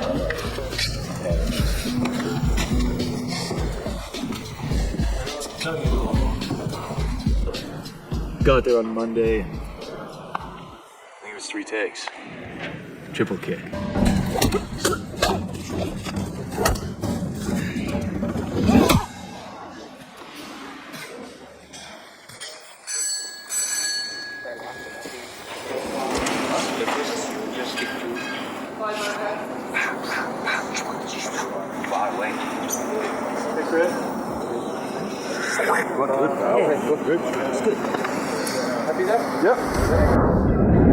And there to be a lot of room for Morpheus to be able to do this extraordinary kind of eagle flying kind of kick.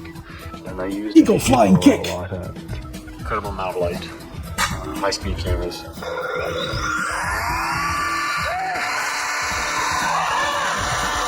There's this great moment Lawrence had in the dojo scene where he comes over to Keanu after he's sort of knocked him back. And we could tell that Lawrence was, by God, he was into this thing. And he starts coming at him.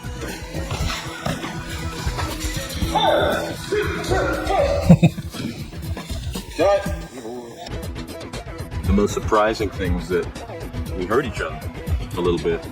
We bruised each other up pretty badly. When we were training, you had no contact. We'd have light contact. And then there were certain moments we had to have more power. We weren't pulling. We had been practicing these movements for like 8 months, but we hadn't really gone full out until I think we got there.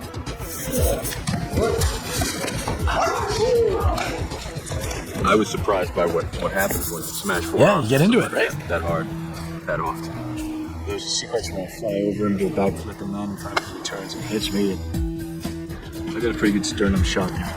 After the kung fu, the dojo scene, Lawrence and Keanu are both just covered in bruises, scrapes and burns from the TV mouth, and harness burns from the rope, from the wire work. Just want to flip over. And I want to put my hands in. I want to kick back. And I want to tuck. Okay. His body he's leaving from the spot that he's stepping to make the sweep. Yeah, exactly. And action. Good.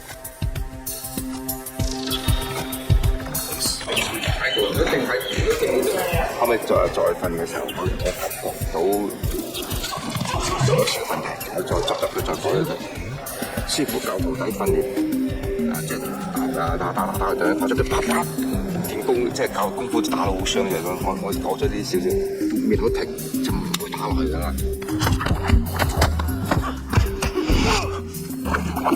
即係啲少少嗰啲訓，好似啲訓練嘅感覺落去嘅。 So what you're trying to do? Trying to free your mind, Neo. During the subway sequence, Larry and I got sick. We were in down coats in the summertime. It was a cold set, it was a damp set. What looks like a really simple scene just took forever.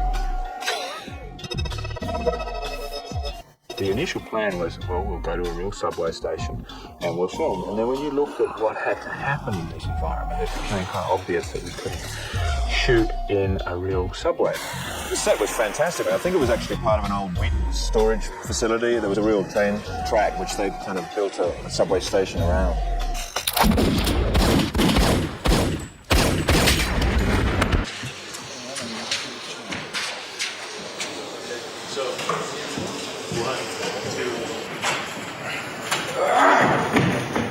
last one, I was Yeah, you want yeah. When you said lower, you wanted him to start lower. Yeah, lower.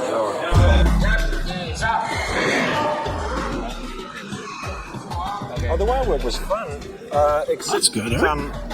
Once you're in a wire and you're stuck in the wire and in harness for a long time, the harness starts riding up. And it's got to be pretty tight. And I remember it squeezing my kidneys. Squeezing my kidneys. If you do it right, they're fun. If you do them wrong, they hurt. Imagine a fair bit.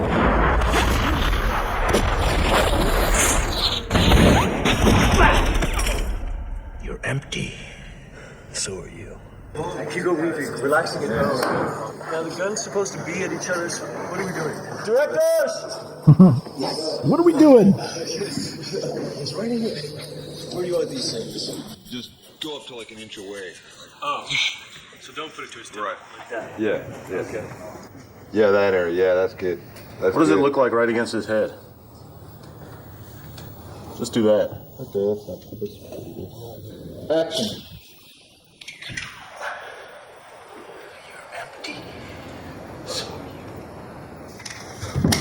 Good one. Cut. I don't think the runtime was 3 hours. The Matrix. When we were shooting the subway scene, Oh, we wow. had to really contact each other, really kick each Two, other. Really maybe. There was major contact happening. After the dojo, I realized that how we train and how we film are two different things because you have to have contact, and we had to start hitting each other. You couldn't just fake it because with the way they were shooting, you had to hit.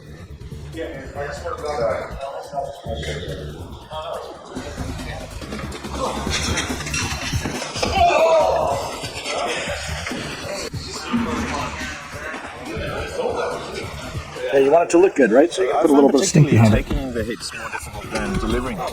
When you're taking hits, you feel like, well, between that hit and that hit, I want to actually get in another one. So I found that more difficult.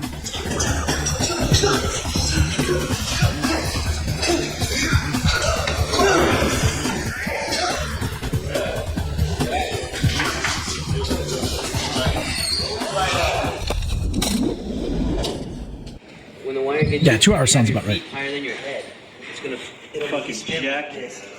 So have your feet lower than your head. I got to work with an exceptional stuntman and Chad Stahelski. And when I speak about the fights and the action, I think of it as the two of us.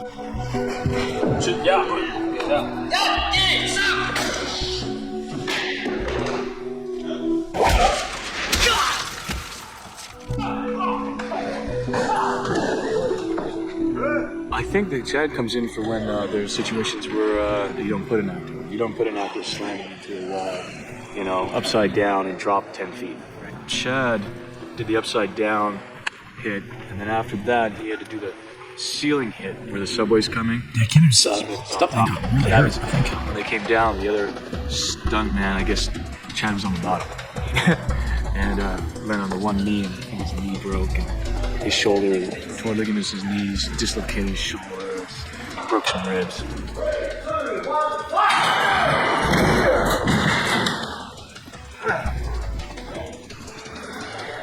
They had this contraption, the monster, which was a hydraulic air pressure.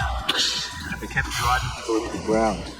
So Darko went from he had to crash at his new stuff. That was very scary for everybody because we thought he maybe might have, been very badly injured or perhaps even killed. And we were worried about that, and that was a horrible evening for everyone.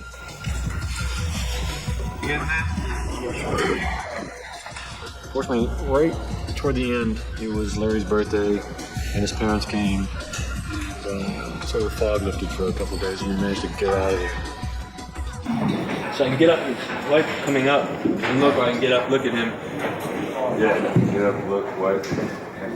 Almost like the wipe takes you straight into it.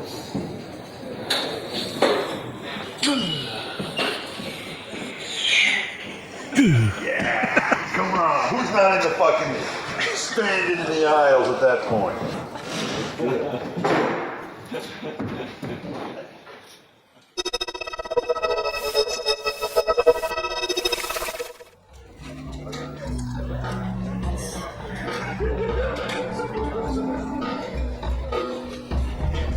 was sitting in there thinking I was in an office block overlooking Sydney, and there was this fantastic cyclorama of the Sydney skyscape. It was completely real, except it wasn't.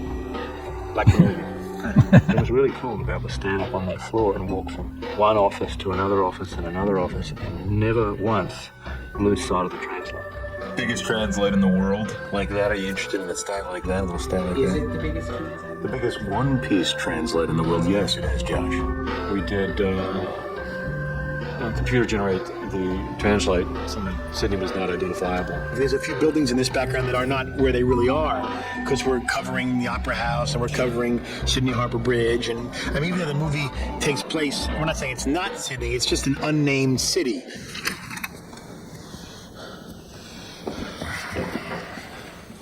I'd like to share a revelation that I've had during my time here. The Smith prior to that scene's totally in control, cold, doesn't show much emotion, if any. And during that scene, he starts to feel angry and feel frustrated because he can't get the information out of Morpheus. I hate this place, this zoo, this prison. He's starting to smell things, and he's starting to be like a real person, and he doesn't like it. He doesn't like feeling emotions, and he doesn't like being weak. I can taste your stink. Every time I do, I feel that I've somehow been infected by it. By all intents and purposes, he would be partly human, I suppose. Partly real.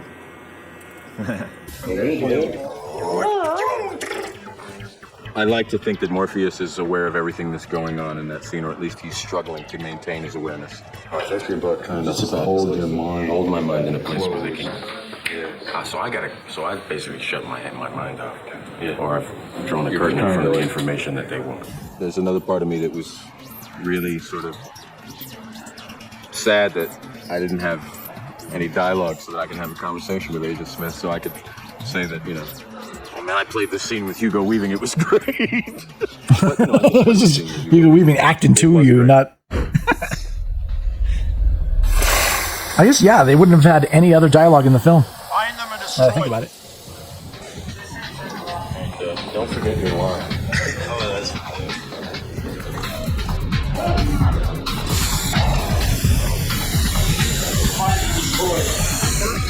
When the sprinklers went off and it poured into the room, and we were all drenched and soaked, and things were floating around, and it was a kind of dangerous live wet set. So it was fantastic fun. I enjoyed that week a lot. We had very difficult issues with the water. That was an early situation that the studio also was concerned. Do we need the water? Do we need the water? And the boys felt that the water was crucial. When the sprinklers came on, and that's it, the water that came out of the sprinklers all had to be hygienic, you know, because there were upwards of 100 at various times. Breathing in the water that was coming through the system and breathing out it, obviously, it all had to be kind of sterilized before it was kind of pumped back in. It all had to be heated. Heated as well? My goodness. Kind of went into it. And you forget about because you don't want to have somebody cold. Oh, yeah. It's things you don't think about, right? Entire helicopter rig, which was a full-scale helicopter, not a real one, but made lightweight by Owen. It had to operate on all axles and lift off and take off. The blades were all put in later by the visual effects people. Come on, honey, take us up. I'm in that tight. As long as you're bugging a road. Let's fly. Or you want me up like this?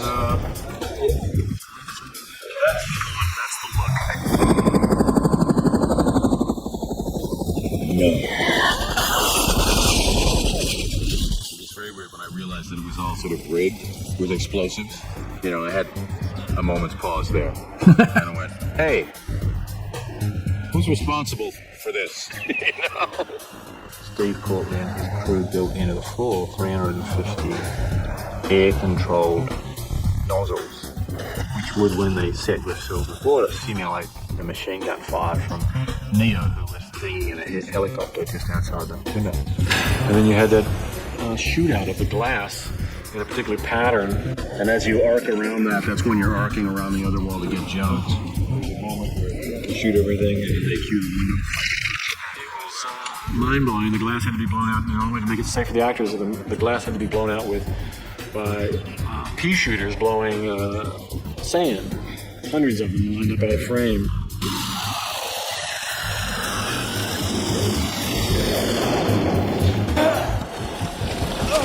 He's not gonna make it. It's kind of ironic in that to achieve what seems like a fairly simple thing to do, to fly a helicopter down the front of the building, shoot a window out, and rescue someone by jumping out the window. It's been over 6 months to actually achieve that whole element, because at the beginning of the film we were shooting on a government roof. At this point we're nearly end of the film and we're still shooting that same sequence.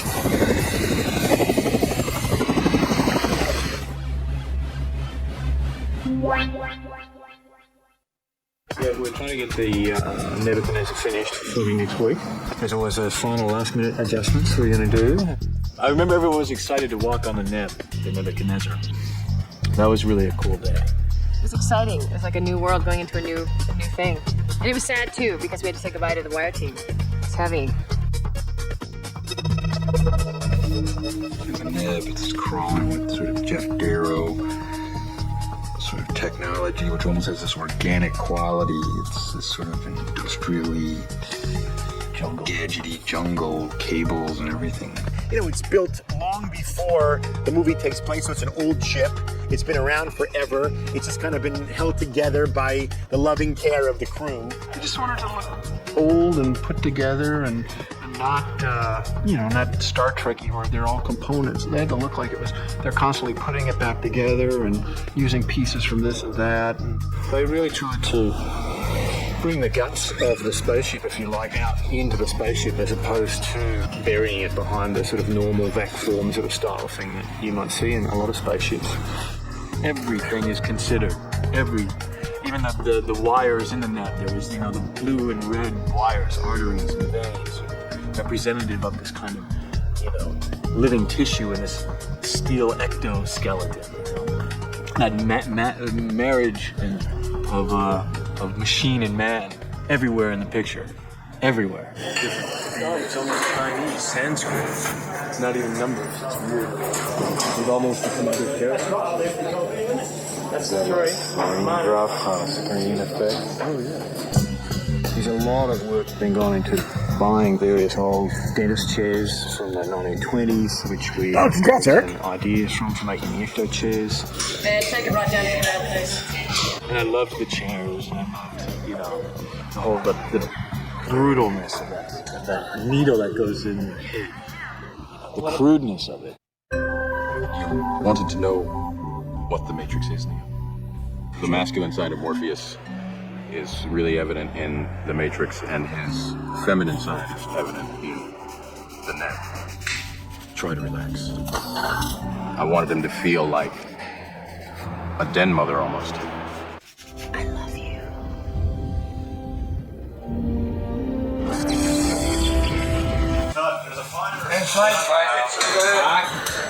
What color do I want to do the bullets? Maybe feminine even. Because she's really kind of,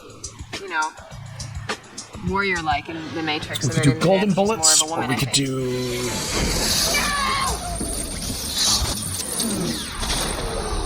blue bullets because of the light.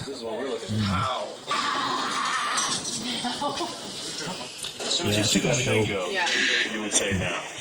My hand is on here, and I pull this out at the same time. I say now and then push. It's really harsh though. Find the right color. Open, right? My eyes are open. Thanks, guys. I know. Is it before the now? Oh, we need to It's after the now? How does she know I'm back?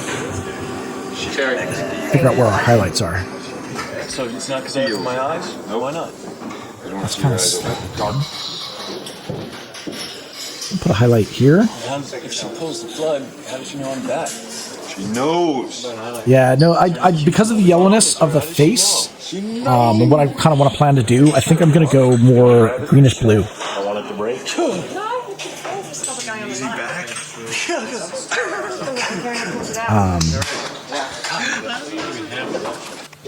Because it's kind of like how they were in the first film. The second film they did like gold bullets, but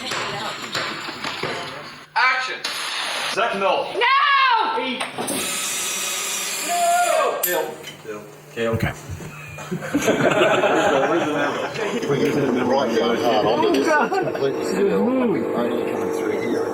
just want to go on record saying it's disgusting. It'll look good when mixed in with like the green stuff for the after effects that I'll do, and also with the I may try to do the circles of like the Originally, when the bullets as well. the So power plant, and Jeff was in France drawing it, and Larry gets the first facts. It was a lot more scary than you'd imagine. They wanted to look like it was something that get away from that stain. I mean, I can also color correct it later too if need be. But fiction-y look. Yeah, I kind of almost want to see what it looks like if I put this on first and then I put it on top. Ugly. And yeah, you get it green. Okay, let's try that. So we're gonna try something. We shot it about 7 times, mainly on video, but the stunt guys have had to get inside it to see how the breathing mechanism would work. I'm actually gonna color it. Special effects guys had to test how their skins broke. The prosthetics man had to deal with all of these. Remember, this is all gonna be out of focus as well.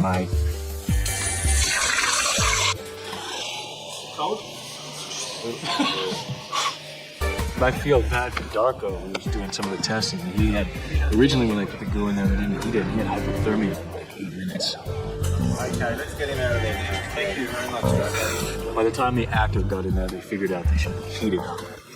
Give him another one and let him get on his arm.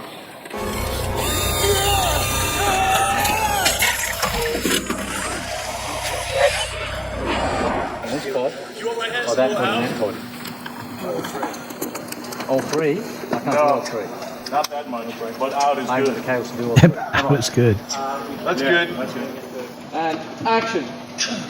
Light. You know, we were shooting the end of the movie, and he lost a lot of weight, and he shed another 15 pounds for the end of the pod sequence there. I mean, I wanted to look very, emaciated when I came out of the pod and when I'm on the table to recovery. And I think we got the effect there pretty good. He shaved everything, his head, his eyebrows.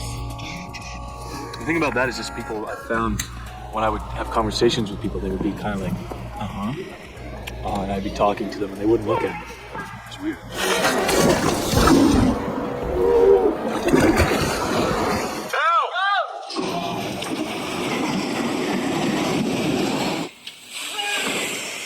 It kind of felt like we just sort of crashed to the end, It wasn't a graceful end. We just were trying really hard to get everything done.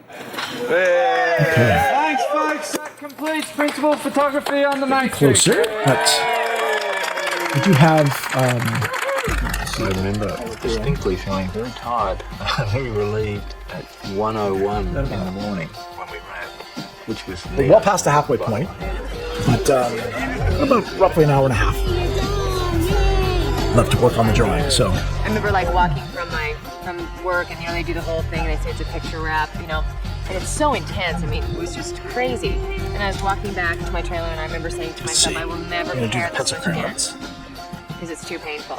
It took me months to get over it. People were like, let it go. Let go of the Matrix. I was like, I we're can't. gonna focus on the eyes a bit. Get these eyes It's an right. amazing experience. I think that's the plan. We've been shooting for 25 weeks, 118 days. It's like, okay, when are we starting? Okay, and when are we supposed to finish? Okay, and I'm just committed for all of that. I've never really been able to break it down. I think that has to do with my experience on Apocalypse Now, which was the other never-ending film. You don't expect never-ending film to be as successful as the Matrix was. So I guess we hope everyone that you work on will, because you kind of die a little bit every time you finish a film. You leave a lot behind. Editing is all about, it's a cumulative process, and it's all about trying different things, taking things out, putting things in, taking 2 steps forward and 1 step back, being back glued into your ideas, being open to what the film wants to be.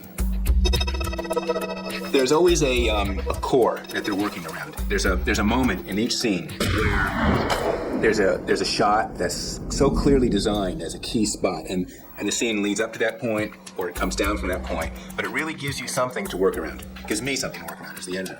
The way a shot's typically set up, you show up and there's only one shot. That's the only shot they're interested in getting. And you look for it. You take the finder and they look for it, and you can spend a long time, a lot longer than most crews are used to, looking for that shot, working it out, getting it right. But it's so time efficient because that is the shot. You don't have to come up with other coverage. This shot leads to the next shot. And you only have to shoot exactly what's being used. They just shoot what they need, which is very economical. And also, you know, it's fun to watch it because when they shoot it, you see what it seems going to look like and you see what you're going to get. We had visual effects companies in Sydney and in the U.S. Mannix is the main company out of San Francisco, but we had two companies, Animal Logic and D-Film, in Sydney that did a significant amount of visual effects. Mannix, I gave almost all the creature work went there and the bullet time type stuff. Animal Logic, I gave them the big climactic cone hallway and like the exploding agent. D-Film tended to do difficult compositing. Things like when Neo jumps off the skyscraper, they did the helicopter crash and things of that nature. Early on, the studio tried to get us to take out the helicopter scene. They thought we didn't need to add that as well. And of course, we were passionate about the whole sequence. They eventually agreed. Well, the helicopter crash is, I guess, one of the big money shots for the film because it's just so outrageously complex and so just visually intense that it's really trying to be the definitive action sequence, or at least that's our interpretation of it. So the combination of miniatures with live action, with stunts, with CGI, it's a very big sequence. We were very specific and we wanted the glass to explode in sort of an ever-expanding circle, and to actually figure out how to make the glass do that and to figure out basically what glass. In a few moments, guys, we're going to be doing a probably took DJ performance by Jill Strange. This was basically concentric rings put We're going to get into the music. Charges that were all triggered to a certain timing. The music of the Matrix is just so profound. We built a 25-foot square glass wall to scale of these windows. We built a quarter-scale helicopter with its blades and was mounted to a large crane arm.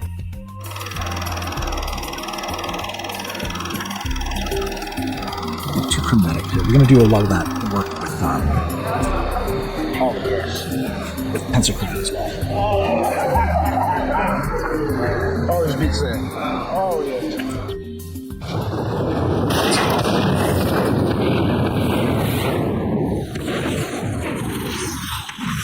That was the very first thing that we started doing in 1996, and that was one of the last 4 shots that we finished in the movie. And you're working the entire time towards making it perfect, and all the little pieces, there are a million little pieces that were invented to make that make sense. We had virtual backgrounds, which were ways of literally photographing the real world with still cameras and extracting from the stills both shape and texture, and then making a CG construction out of that. There's so much detail that we you can't see on now screen. we It can just move kind of sounded the virtual same. CG camera around anywhere in that set. It's used to basically put together backgrounds for shots where we could never have conceivably shot it with a camera. If you'd have done this with a camera, you would have seen camera track, rails, rig, crew, people. This allows us to go in there, like take the stills when the set's empty, and then build the whole set artificially, in fact. And you get a photorealistic set. Everything begins with a simulation, and all the math for how to shoot it works backwards from there. In this particular rig, there are 120 cameras and 2 motion picture cameras set up. We analyze what real frames we have, and we can create new frames of moments in between the captured frames to make moves longer, or stretch them out, or do time compression effects.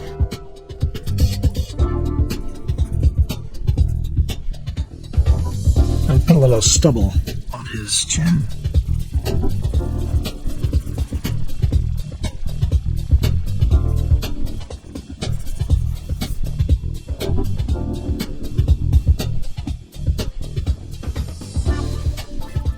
These are like tests trying to find the texture of the pod. The whole sort of like look of a lot of the computer graphic creatures and environments is based on undersea life.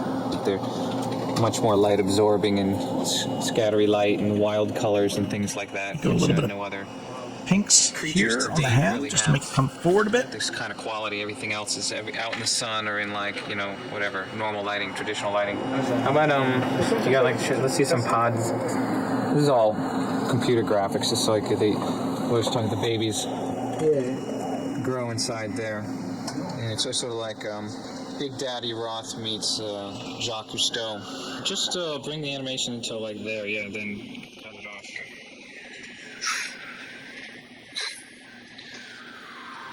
So you see, it's all fake. It's no real babies. No babies were harmed. Filming. I believe in film as a visual medium, first and foremost. I think sound, meaning sound effects and music, are incredible, powerful tools. Easy, Neo.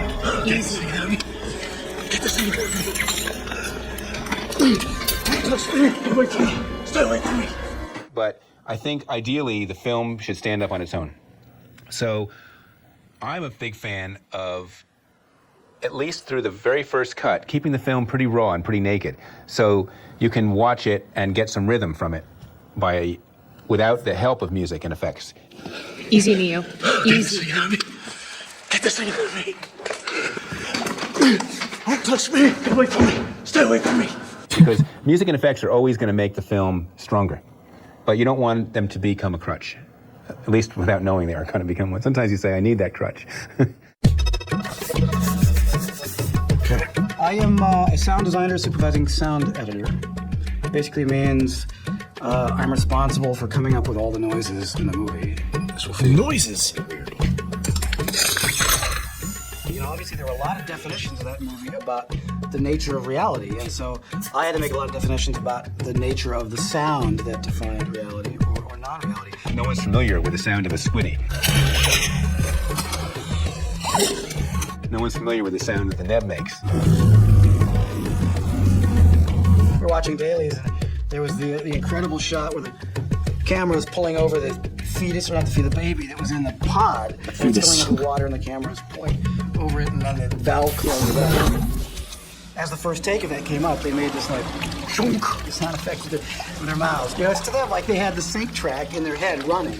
It's usually a pretty good guide as to what it has to achieve. You know, that thunk was about 45 different sounds all put together, you know. Everything from plunger sounds to, you know, whacking a tire really hard and reversing it. You know, there's all kinds of crazy, like, toilet-type sounds in there. And but at the end, it had to just be thunk. We recorded for all of the fighting and whooshing, which is an important part of it, which in the Hong Kong films is usually fairly simple. You know, it's the same kind of whoosh over and over again. We went to technical junkyards and collected everything that made any kind of sound when you moved it, and you know, we brought all the stuff in the studio and made every kind of whistling whoosh and pitched up, pitched it down, and played with it and processed and just created. When the film was coming out, and then, you know, we'd hear stories about people going, twice, 3 times, 9 times, 10 times, 11 times. And then some of the emails that they were getting and some of the responses onto the film's website. And then when we heard, you know, people dressing up as characters, I didn't expect that at all. Oh yeah, I ran into people who are complete Matrix freaks. The stuntman I just worked with here just recited every line of mine back to me all the time, and I couldn't believe they've seen The Matrix so many times, and, you know. And what's really gratifying to me, though, is, you know, I'll be taking a taxi someplace, or I'll just be in some non-movie situation, and it'll come up that I edited The Matrix, and people will want to talk to me about it. People want to tell me about how much it changed their lives, or how much they saw the world differently. And that, to me, personally, is so exciting to be, you know, a small but significant part of a movie that can affect people on that level. That's what success is. To be in one film like that in your lifetime makes you extremely lucky, right? Extremely fortunate to be involved in a project like that. I've had the good fortune of being involved in 2 with Apocalypse Now, which is not the commercial success that The Matrix is. Domestically, it grossed about $171 million, which is an enormous amount of money, and about $270 million foreign. So we're looking at a $450 million grossing movie, which is, in terms of Warner Brothers, it's the highest grossing film they've ever had. For Warner Brothers, it's done a great thing for our studio, which is hardest thing to do. Congrats to the which is WB. have a great reputation for going cutting edge and innovation, and they really brought it to our studio. There are a lot I of hope people they never leave. that argue that the first one is the strongest. I didn't go to the awards. I just didn't think we'd win anything. A couple years ago, I had essentially the same 4 nominations for a movie we did. I mean, they always envisioned it to be And we a had the same trilogy. So. nominations and won none of them. I had the good fortune to be at that Oscar award ceremony, and it was fantastic to be in the audience and to have the film announced. I went into that evening at the Academy Awards thinking I had a shot, but thinking I wouldn't win. And I remember saying to my wife at one point, sitting next to me, I said, "It's really boiling in here, isn't it?" And she said, "No, it's really cold. The air conditioning's up full tilt. I'm freezing." Getting the award was completely Matrix-like unto itself, just because, you walk up there and none of it seems real in any way, and you're looking at these lights, but then you go through the curtain, and it's exactly like leaving the Matrix and going into the real world. It's just you go through these curtains, and everything's all black. There's all these people dressed in black, tuxedos, with wires and gaffer's tape everywhere. It was just this completely rigged, dirty, crazy world. It looked exactly like the world that the people in it lived in, Whereas up there on the stage was this manufactured world that I got to be in for a moment. So that parallel was almost too much for me. It was almost a total breakdown. It was sad that at least I think Bill Pope and Owen Patterson both at least should have been nominated for me, if you believe in awards or not. But they should have at least been nominated for what they did. I wish we'd gotten more nominations. Maybe we would have won more awards, but it won awards. All right, guys, are you guys ready for a DJ party? All the crafts in LA, the sound people. Groove to some tunes. Gave it an award. It was just a miracle that it worked so well. Let's freaking go. Let me know if it's too loud.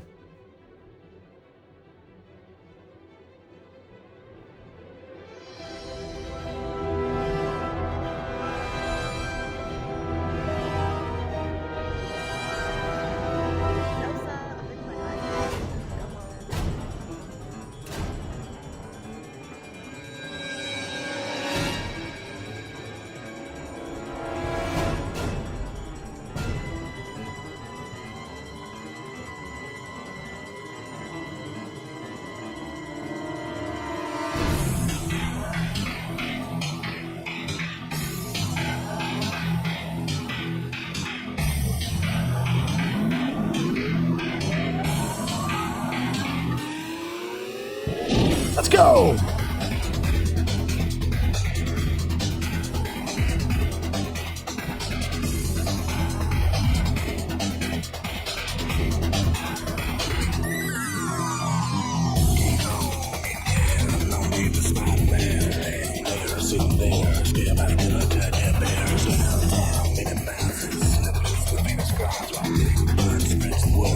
Anybody with high thoughts,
so good.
usually be getting some color coming through on screen.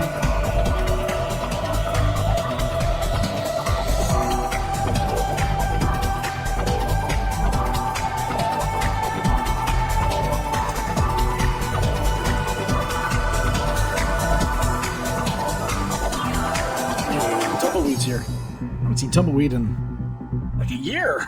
I think if it's been pretty well, man.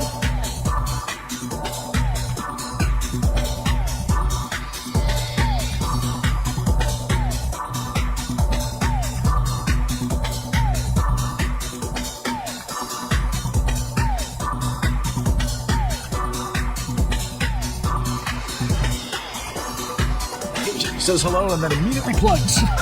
Wow.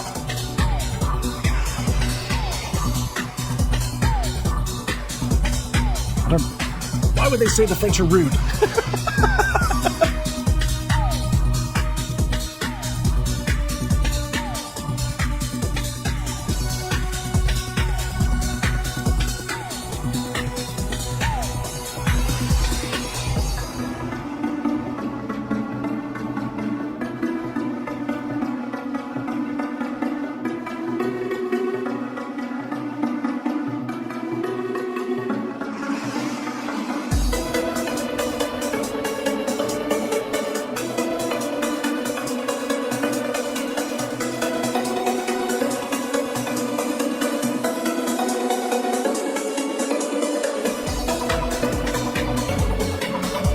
Works on my channel.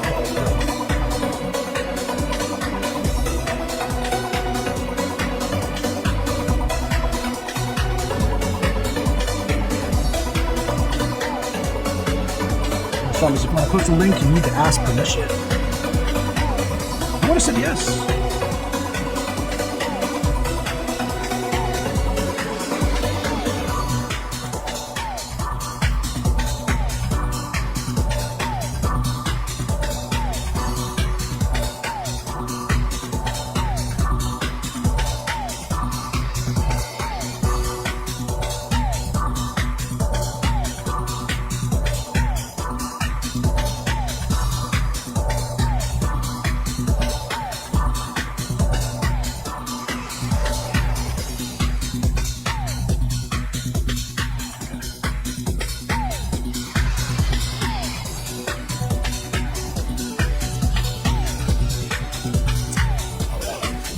Working it. It's good. It's good.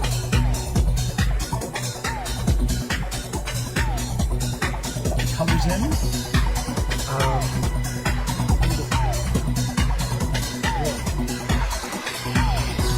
I have some cool.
Does anybody out there have a favorite song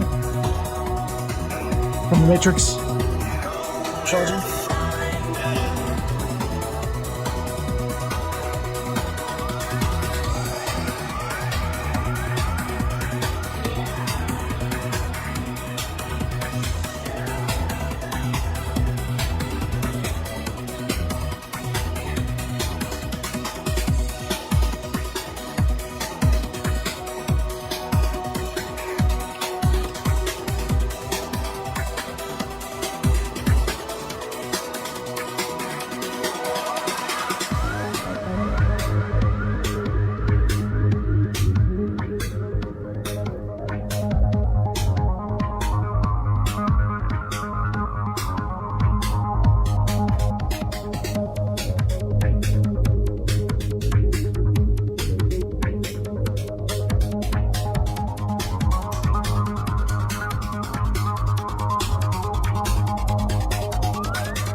Need a little bit more shadow.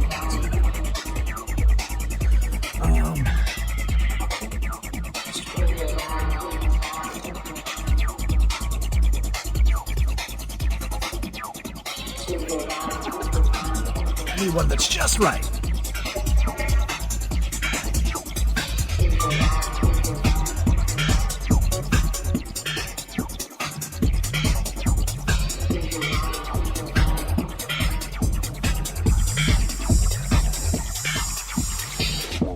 Spirits of a new life dawning. Are we dreaming? Decode, decipher, intercept, reception. We are learning. Feeding is function, so your heart beats stronger. She's breathing. Physically drained, but we alleviate the hunger. We are creator. Wrestling with our fears like the unknown soldier. We are vanity. Separate the demon from the devil inside. Is this insanity? Nerves bound, torn by the frequent recollections. We are reasoning. Caught between a chance and a realization. Stop us deceiving. Parasitical nature is the human savior. And limitation. Fumbling and fussing as we fake behavior. In imitation. Hand in mouth, we know the journey was hard. We are soothing. Sleep is the cure for our next generation. We are hoping. Beyond our fighting with the earth, a kind of solace is found. Can you hear me? Between these intimate strangers, biologically bound. Is this the future? Our expression of love is like an infinite glance.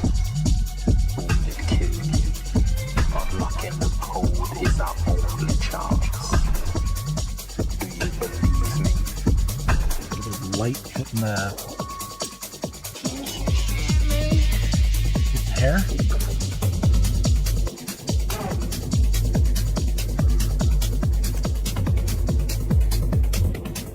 I think it was the right age for when the industrial music started to really become pretty popular. I was a big Nine Inch Nails fan.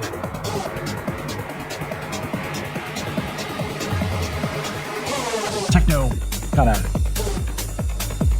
lended itself to it, especially the hard stuff.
Nothing to offer me.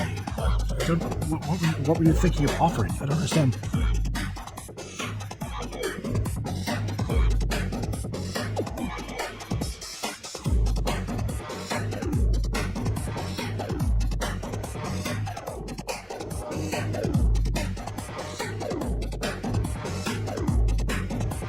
This is going to be a giveaway today, and then it will be available on my Patreon page later on as a digital version.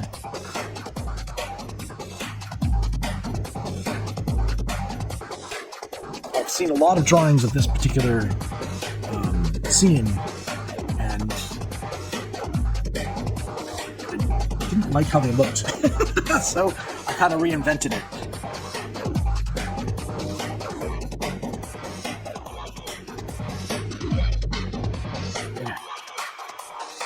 Good. I'm going to go back in with a gray, and then I'm going to pull some green back out of it afterwards.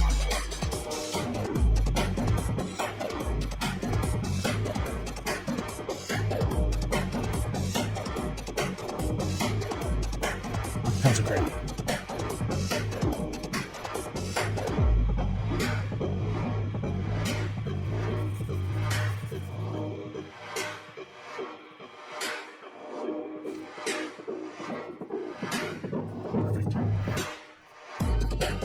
I know on stream it probably reads as all black. You probably can't see anything.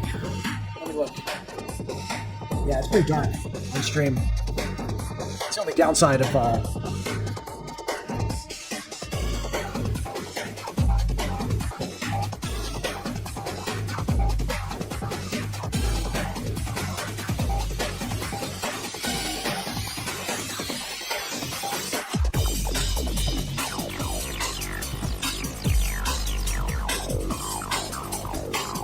colors you guys are seeing, and may not be the colors that are reality, but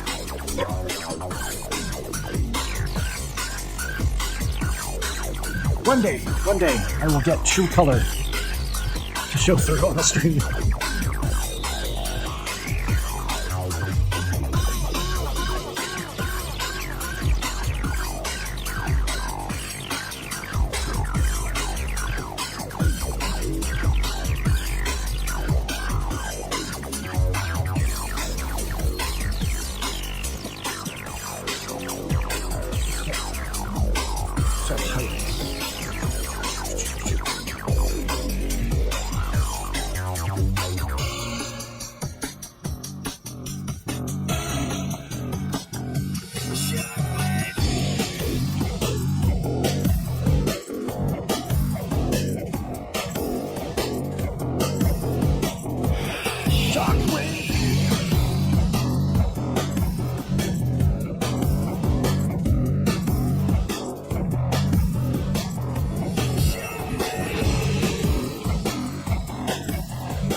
White highlights the finishing, but that's too early.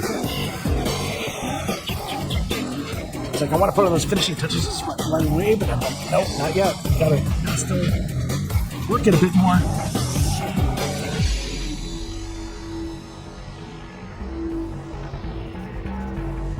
Oh, the classic song. Here we go. Spy break.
Gosh.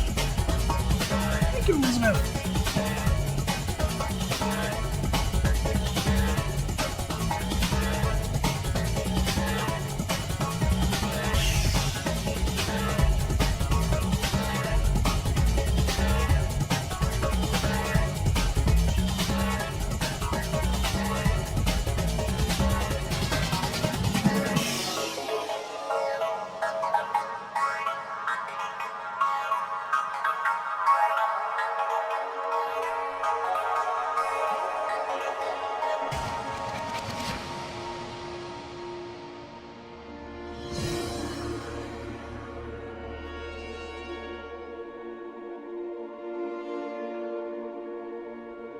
Here's the scene, guys.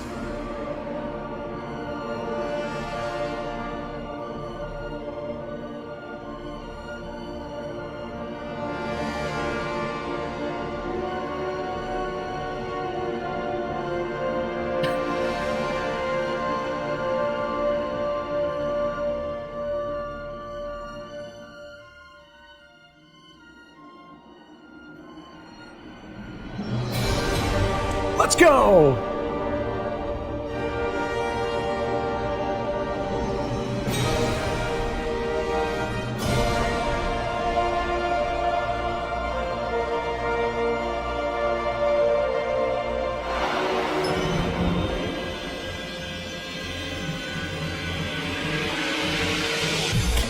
Let's freaking go. Let's turn it up a notch.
on my end.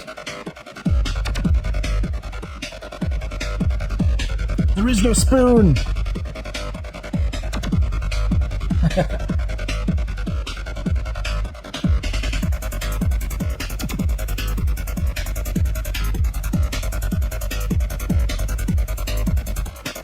I see like buffering.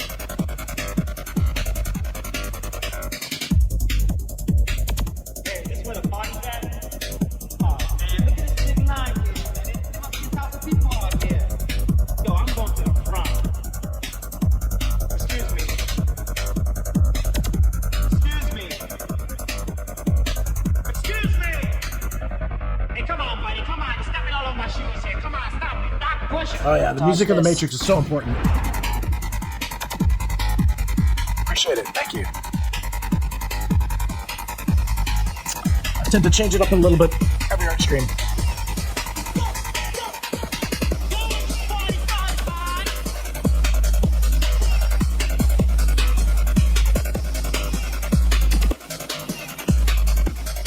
Hey, welcome back, Stephanie.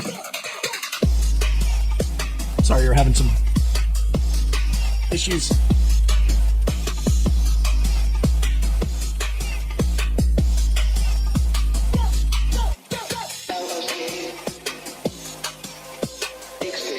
Absolutely, welcome back.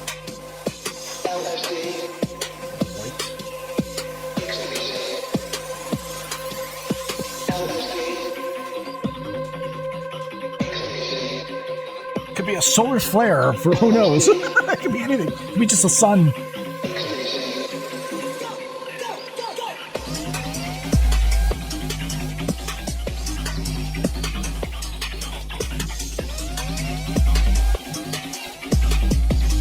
Yeah, the music, again, it was so important with The Matrix. It had such a big influence on me. The albums were absolutely amazing.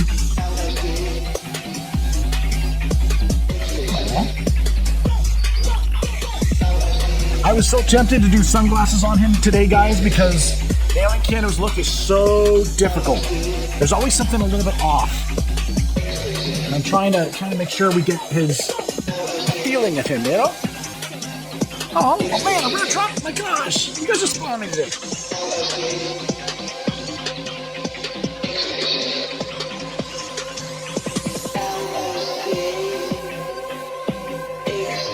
But you guys know I'm trying to always push myself to do. You know, I always want to do a drawing that's better than the previous week. That's my goal.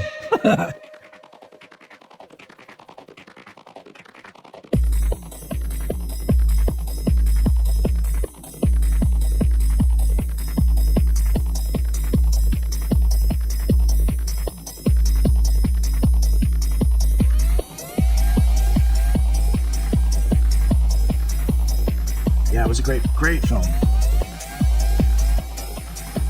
Hey, Gary Cam, how you doing? Good to see ya.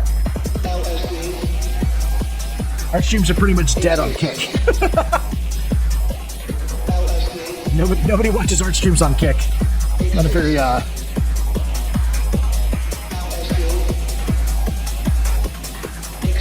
But I appreciate you, man. I appreciate you here.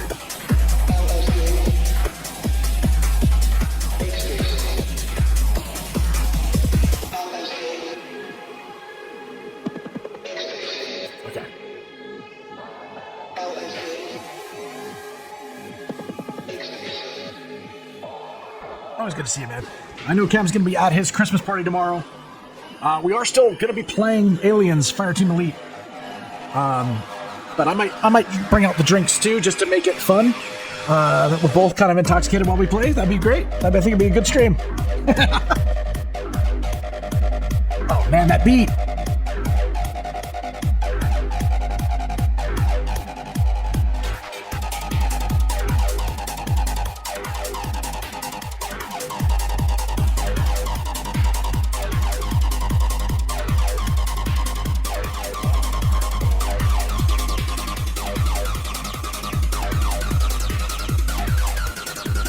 What do you mean you're not talking about Neo? Oh, you're talking about the music. All right.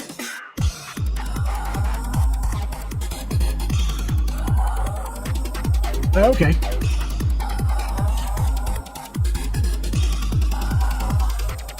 Oh yeah, it's good. It's good stuff.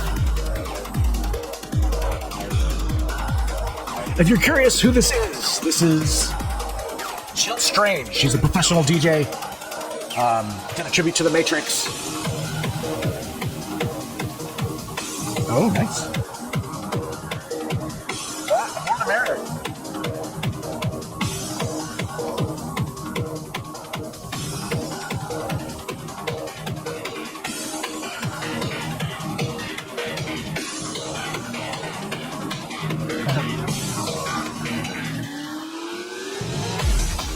Now, don't worry, we're going to play a couple more classic tunes from The Matrix. And then we're going to have a little bit of, we're going to get briefly into the psychology. Kind of touches. And then we're going to have some fun. And then we're going to do a giveaway.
Appreciate you coming in and saying hi. Always. Much love.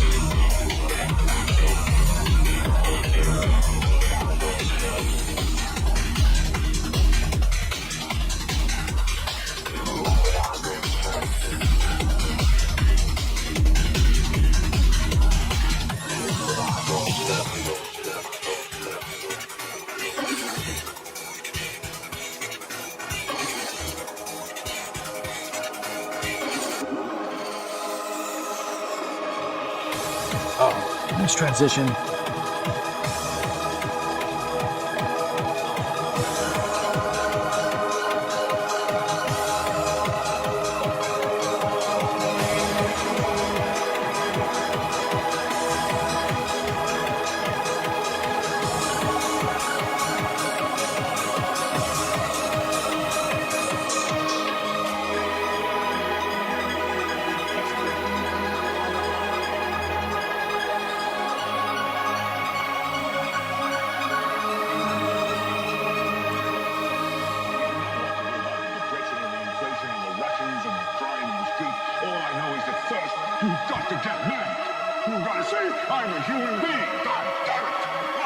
Life has value.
Oh, this is sick. Tune in. Listen. Drop out.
Hear the Prodigy.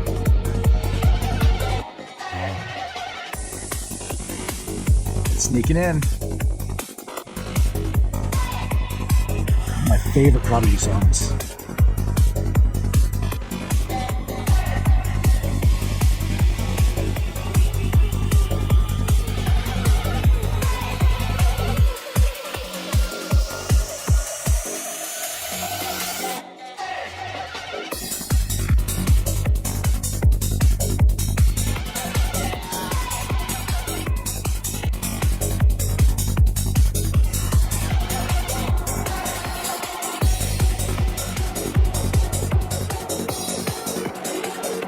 Oh, so good!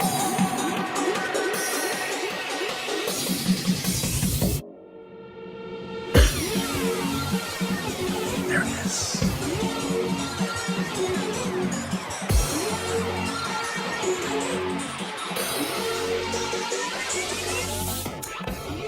Whoops.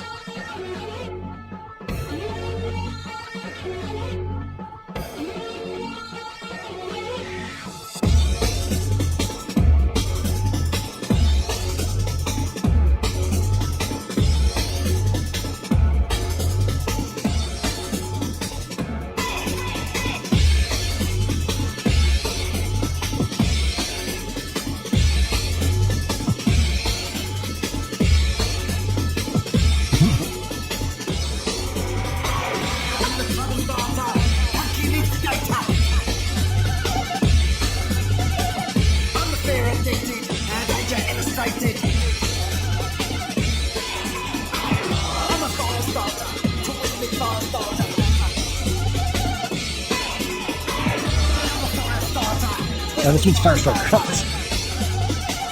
Second pitch up is great too.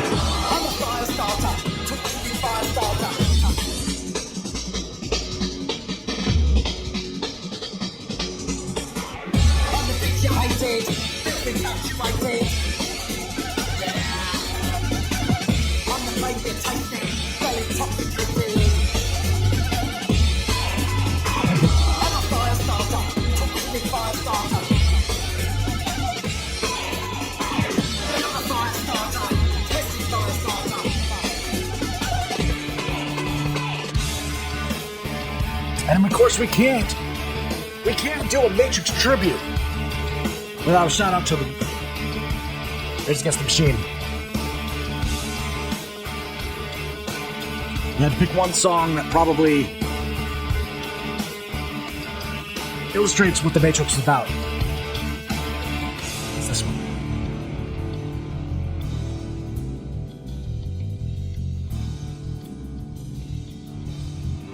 Interesting enough, the song is banned in Russia.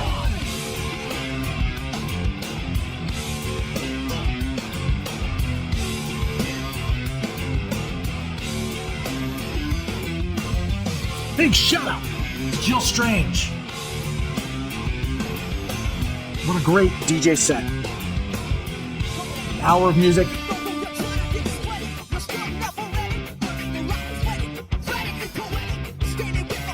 Yeah.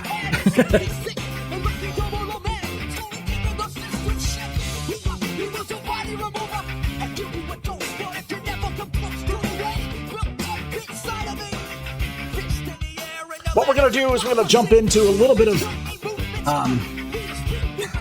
learning, a little bit of the psychology behind the Matrix. We're gonna briefly touch on that, and then we're just gonna have some fun, and then we're gonna do a giveaway. So we're getting really close now.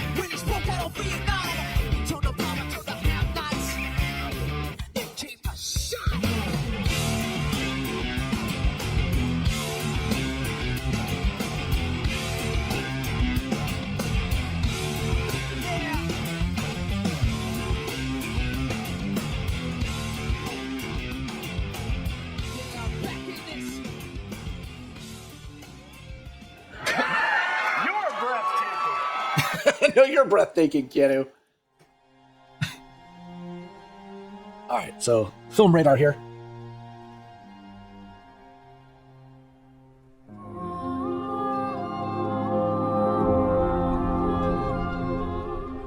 The Matrix is a film that forever changed the landscape in Hollywood, featuring some of the most groundbreaking visual effects of its time, iconic imagery, and impeccably choreographed fight sequences of a major Hollywood film. It took inspiration from Hong Kong's action films, as well as anime like Ghost in the Shell and Akira. It became a huge success when it was released in 1999, and earned a fair amount of critical acclaim, even taking home 4 Academy Awards. Its 2 sequels were received less enthusiastically by both audiences and critics. The films instantly became a pop culture phenomenon that we've all seen parodied numerous times, earning praise for their action, visual effects, and general concept, criticism for its wooden performances, confusing scenes, and cliché dialogue. But there's a whole wealth of insight the films provide from a philosophical standpoint, something present in all 3 films in the trilogy. The first film largely interprets Plato's allegory of the cave.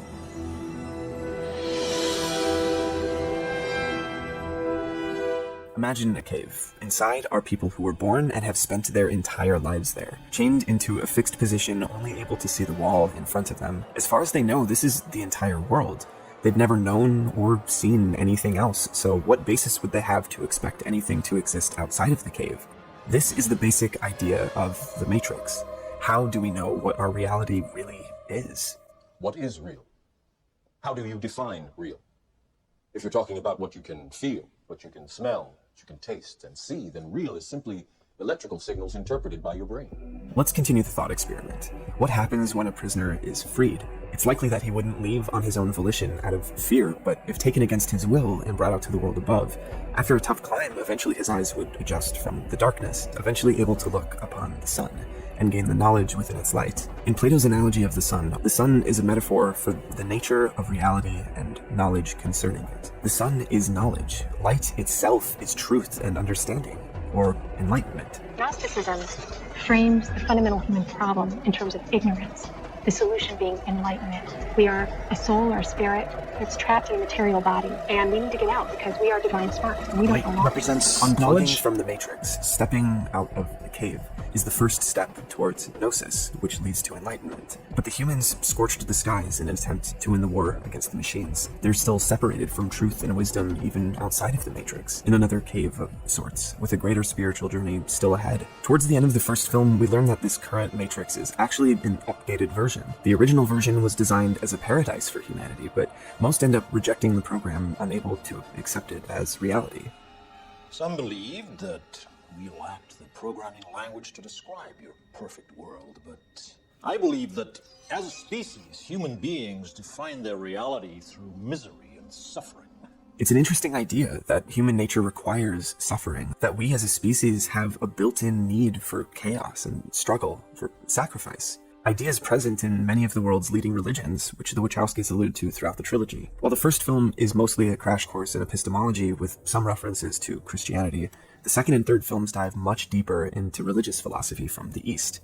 A fundamental belief in Indian religions like Hinduism or Buddhism is the concept of samsara. The body dies, but the soul is eternal, reincarnated into other physical forms in an infinite cycle where the soul is left to wander and suffer. Every soul must embark on a spiritual quest to attain self-liberation from samsara through enlightenment by uniting body and mind with spirit. This is called moksha in Hinduism, though you may have heard the Buddhist term nirvana to describe it as well. Let's recall this scene at the end of the first film with Agent Smith. Hate this place, this zoo, this prison, this reality, whatever you want to call it. I can't stand it any longer. I must get out of here. I must get free. Once Zion is destroyed, there is no need for me to be here. Do you understand? Smith and Neo are both on the same path. They want the same thing. They're both trying to free themselves from this cycle of suffering, but they're polar opposites, yin and yang to one another. Neo wants to liberate the people of Zion and eventually free those still imprisoned within the Matrix. Smith wants to bring an end to it all, the Matrix and the real world outside. Smith and Neo are both unique to this iteration of the Matrix. Never before has a program gone rogue and set to destroy both humanity and the machines, nor have we ever seen a one like Neo. In all previous versions, an eventual anomaly presents itself in the form of the One, whose path leads him to the Architect. Zion is destroyed, the Matrix is rebooted, and the One takes with them 23 people to rebuild Zion. This has been done 5 times before. Every other chosen one has made the same choice, because failure to comply will lead to a system failure within the Matrix, killing everyone plugged in as well as everyone in Zion, effectively wiping out the species. This is the purpose of the One. It is interesting reading your reactions. Your 5 predecessors were, by design, based on a similar predication, a contingent affirmation that was meant to create a profound attachment to the rest of your species, facilitating the function of the One. While the others experienced this in a very general way, your experience is far more specific, vis-a-vis love. Trinity. He's willing to sacrifice anything, even the entire human race, to save her. Notice the TVs. All seemingly showing different timelines, different eventualities for the same moment. Most of what the Architect says triggers different responses from Neo, save for one. When left with the choice between saving humanity or saving Trinity, he makes the choice no other one before him did. He catches her in time and removes the bullet she's been hit with, but the Architect's words prove to be prophetic. Already I can see the chain reaction. The chemical precursors that signal the onset of an emotion, designed specifically to overwhelm logic and reason. An emotion that is already blinding you from the simple and obvious truth. She is going to die, and there is nothing you can do to stop it. He would have done anything to protect her, but the path of the One requires sacrifice. Losing her was his penultimate challenge before he's ready to accept his fate. His final challenge comes in the form of confronting Smith, where he must make his final sacrifice. You have to die to resurrect spirit, and it's a very common motif, not just in the Christian tradition. It's a very common motif in Buddhism. You have to die to your separate ego in order to awaken to being one with everything. There is a belief in Hinduism called Brahman, the ultimate reality that unites all things. It is the source from which all things are born, to which all things must also return. By defeating Smith and allowing himself to die, he is reunited with spirit, identifying his soul's place within Brahman, or in the films, the source, thus bringing an end to the endless cycle of samsara and liberating Zion.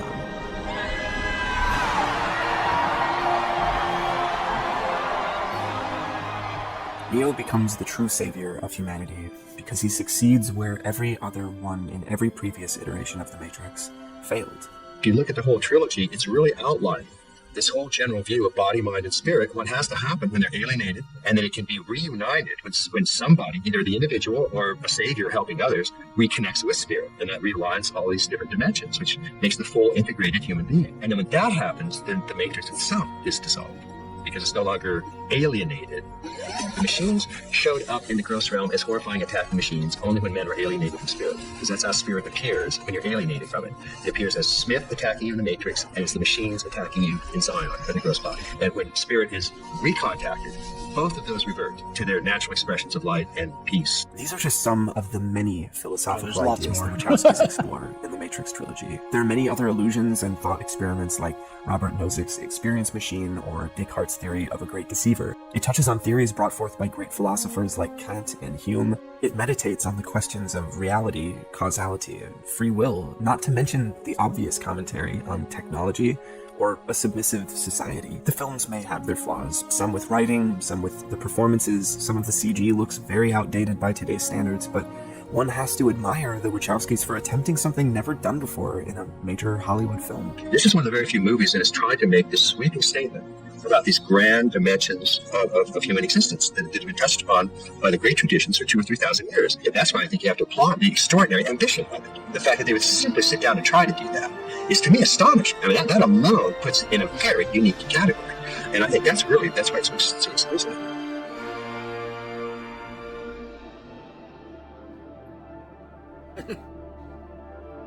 Nice little, there was a lot, guys. There was a lot for me to try to choose from and stuff like that. But it was a lot of them saying the same things. So I chose one that was, to the point. Now we're gonna have some fun. You think that's air you're breathing now?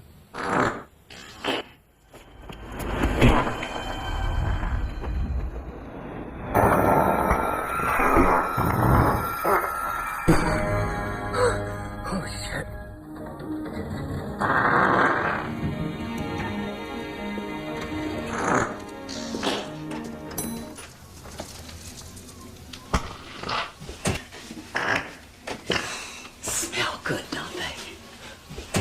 Yeah, can't stand it any longer. It's the smell.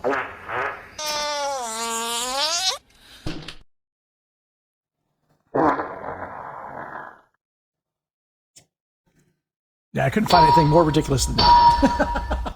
You take the blue pill, your story comes to an end. But if you take the red pill, I show you how deep this rabbit hole goes.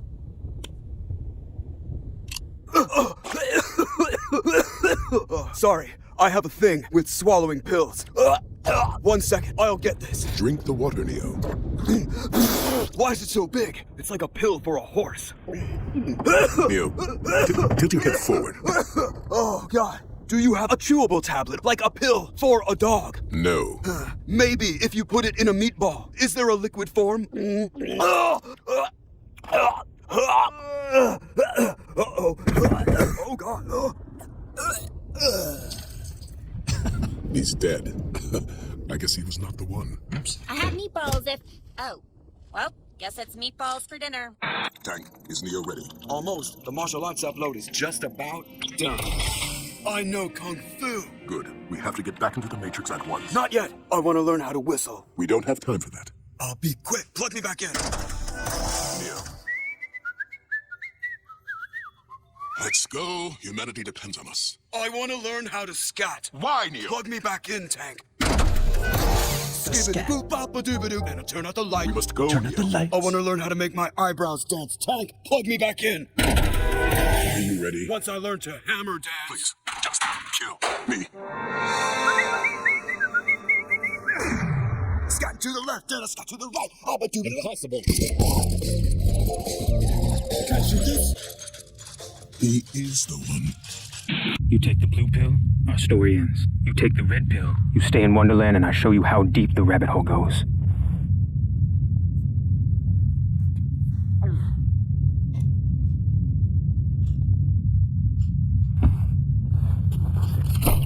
Oh, hello, rabbit hole. That's just too funny. I'm sorry. I saw that and I was like, oh my God, I have to put that in. Police, you're under arrest! Oh no, you got me. What's up, everybody? We're the bad guys. Well, take it from here. And you said we couldn't catch her. Oh, no, you didn't. She's about to do her opening fight scene. It's gonna blow your mind. No, right, no funny business. Like this? Oh no, our guns are simply useless. Fine, I'll get her then. So long, suckers! Anything you can do, I can do better. Somebody didn't skip leg day. How about this? You coming? No. Really? You guys aren't very consistent. Hurry, she's got in the way. Who cares about guns? I am gonna use a truck instead. Well, it's been real, but I got balls. Oh man, she got away. Yeah, no kidding, Dennis. All right, well, we better start looking for this Neo. Wake up, dummy. What did you just type? Hey there, cutie pie. Whoa, my computer thinks I'm hot. I'm a real human girl, LOL. Let's meet up. Wait, how do I know I can, trust you? I know what a stoplight looks like. All right, I'm convinced. Hey there, hot stuff. The name's Trinity. Whoa, I totally hit the jackpot in terms of meeting a stranger from the internet. And I'm about to change your life, Neo. Dude, I'm late for work. Stop being late for work. You got it, dude. Package for you, Neo. Whoa, it's a sick phone from the 90s.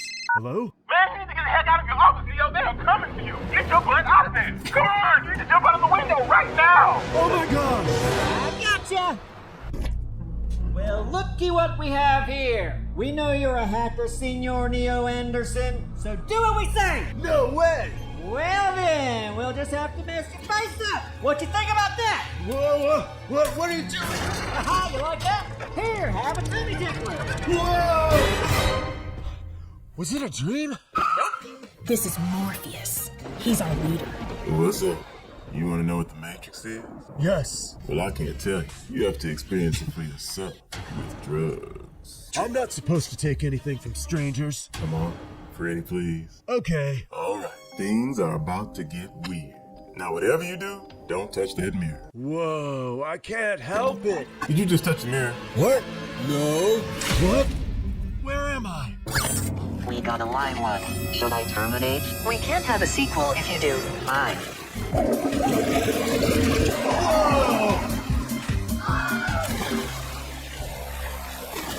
We are naked! What's up, baby? Welcome to the real world.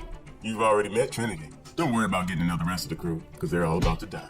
Watch out for this one, though. He's probably going to betray us. It's true. What is happening? All right, let's finally show you the Matrix.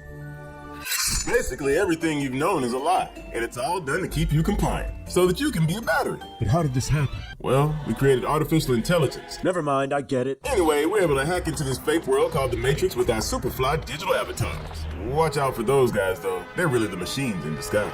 Uh-oh. But don't worry, I'm your operator. I can give you all the fighting and vehicle training you need. All right, time for a montage. No, we don't do that here. We can learn it all in seconds. See? Whoa, you mean anything? Yeah, anything. Whoa, I just learned hopscotch. Whoa, I just learned gardening. Whoa, I just learned subtraction. Okay, that's enough. Maybe just whatever the plot requires. Haha, look at me. I'm the chosen one. Be humble. So how are you having this secret meeting in the Matrix without an operator? Shut up, nobody cares about that. So you're actually going to betray your fellow humans? Yep, they were right about me. You're kind of a bad friend. It's time to meet the Oracle, Neo. The rest of you, get ready to die. So who's this Oracle? She's an old lady that knows everyone's business. So like grandma? Cool. I can't wait until she tells me that I'm the one. You ain't the one. What? Morpheus? Shut up, we gotta go. There's something you should know. We have to hurry. We're about to be... Hello, human! Get out of here, you son of a... There! Sounds like you have a potty mouth! Now you look like you have one too! Got him! They just captured Morpheus, and we don't know where Cypher went. Oh, I'm right here. You need to watch out, Tank. I think Cypher's a bad guy. No, I'm not. Man, I am so clumsy. Uh-oh, Neo. Looks like you're next. You forget something? Did I forget to make sure you're dead? Bingo! Well, guys, we tried. Looks like we lost. We better unplug Morpheus before they crack him and destroy us all. Or what if I save him instead? That's dumb. You're dumb. There's no way you could save him all by yourself. Who said I'm going by myself? You coming, Trinity? Yeah! Oh, yeah, let's get you geared up for your funeral. What do you want? A bunch of handguns. Wait, that's all you want? No tank? No jets? I can't do sick moves in a tank. Guess we'll save that for how it should have been to do over. Okay, handguns it is. They have to hurry. Who knows what they're doing to poor Morpheus? Oh, your head feels slippery. Now tell me the codes. I need to get out of this place. I can't stand the smell. You want to know why you can't escape the smell? Why? Because your face looks like butt. There may be a problem. There are 2 humans downstairs and they are doing sick moves. Well, kill them, you dummies. Looks like it's game over. For you. My turn. Anything you can do, I can do better. Hey, that's our line. Shut up.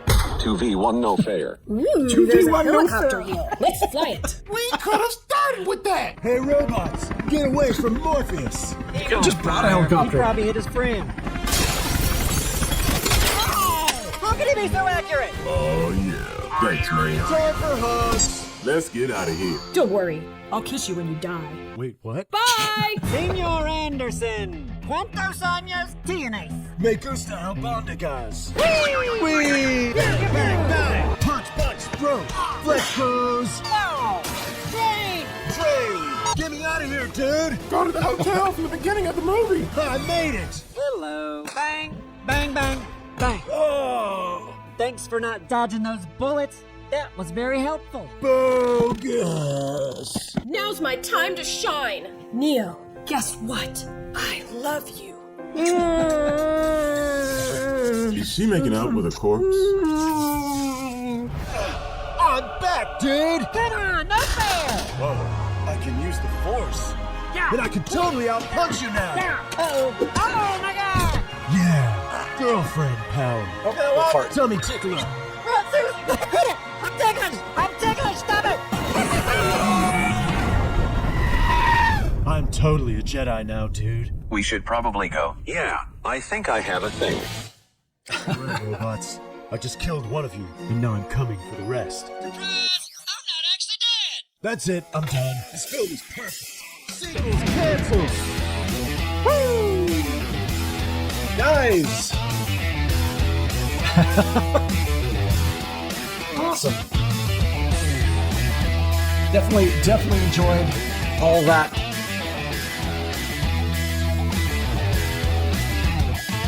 I think it's time for a giveaway. Don't you? Yes. What we have here is we have Agent Smith. He's going to be our obstacle to go against. Look at him. He's in the Matrix here, bouncing around. And we need to take either the red pill or the blue pill here. For all the new viewers and stuff like that, if you've been hanging out and whatnot, yeah, we do this every week. So we did a little deep dive on the subject, the Matrix. This is our little love letter to the Matrix. And what I do is I give away the piece of artwork I just drew the entire stream on. Spent hours and hours on it. And I'm just going to give it away for free. How you get in, again, is if you're a sub to the channel, you automatically get an entry. Want to support on Patreon, you have additional ways to get entries, higher odds of winning. However, it is also free. You can be here in chat. All you have to do is type in the secret word that I'm about to give you, and I will add you to the wheel. All you have to do is type in the word one, O-N-E. One. All right, well, what we need to do is we actually need to shuffle the deck now. I know it. Oh God, please roll low. I did roll low on some of them. 84. I gotta shuffle the deck 84 times for you guys. All right, 84 times the deck has been shuffled. Holy crap. Let's frickin' go.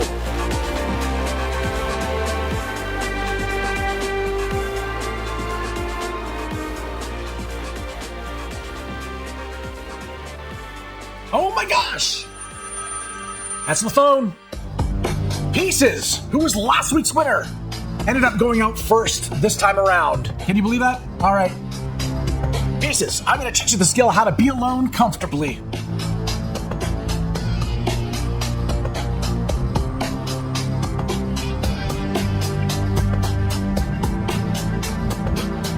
Oh my gosh, MD came in at the last moment. MD, the phone's for you. All right, MD, I'm going to teach you to be a good listener. There you go.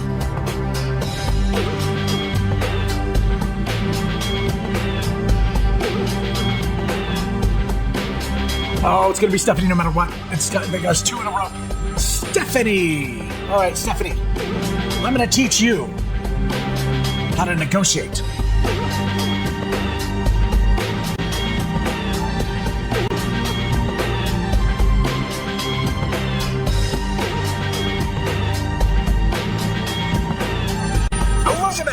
All right, let me see here. I got a program here. I'm going to teach you how to steam vegetables. Apparently the agent is, these aren't skills that are helping fight the agent here.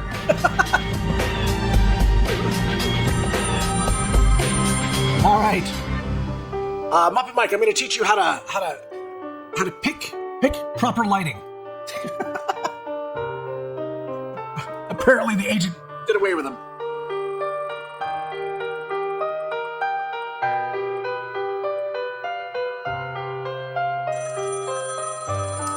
Danny G. Oh, Danny G. What am I gonna teach you? I'm gonna teach you to travel light. That's right, travel light.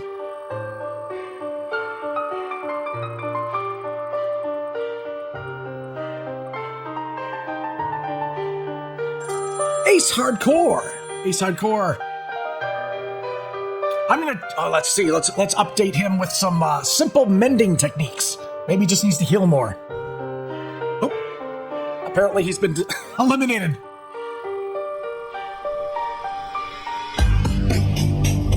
Next up, we've got GM Dixie. GM Dixie, what was your skill? Your skill was learning how to improve your mood. Apparently, Agent Smith did away with him. No problem. What's another useful skill we can give somebody here? All right, Elizabeth Flood, I'm going to teach you how to, about public speaking. Yeah, speaking in public. Nope, it wasn't effective against Agent Smith. Imagine that.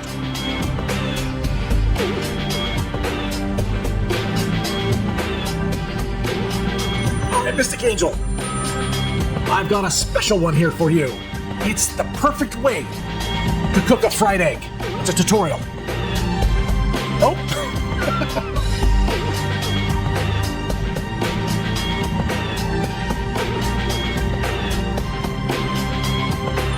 Danielle, I'm going to teach you how to make snow angels and write your name in the snow. It's a 2-for-1. Apparently, you are not the one.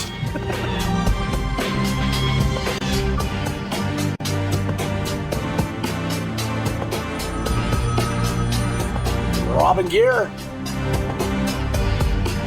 I'm going to teach you how to give a toast, proper toast. I guess Agent Smith has been dealing with these guys all day. Oh, it looks like it's going to be Eric Walker. Well, we're gonna teach Eric Walker how to change a tire and put on some snow chains. But he's been eliminated.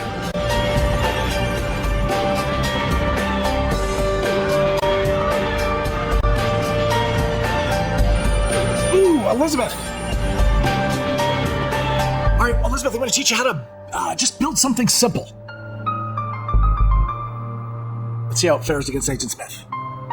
Oh, he's been eliminated.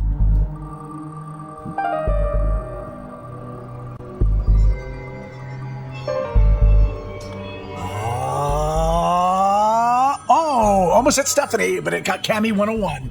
Cammy 101, I'm going to teach you how to make a new friend. Let's see how it works. Come on, are you the one? Nope. All right. Come on, somebody's got to be the one here. Is it going to be? Is it going to be? Empty Wit from Patreon. All right, MD Wit, I'm going to teach you how to use chopsticks correctly. Apparently, it didn't work. Oh, my gosh. I'm the worst operator ever.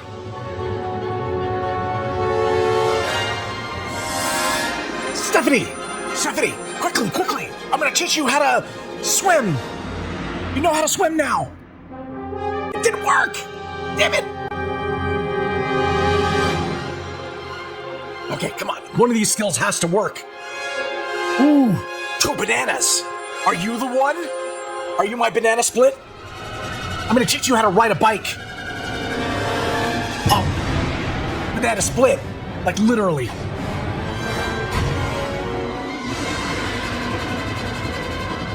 Who's next? Betty Rowley. What am I gonna teach you? I'm gonna teach you how to drive stick. Ben Rally. No, not that stick. Not that stick! Goodbye!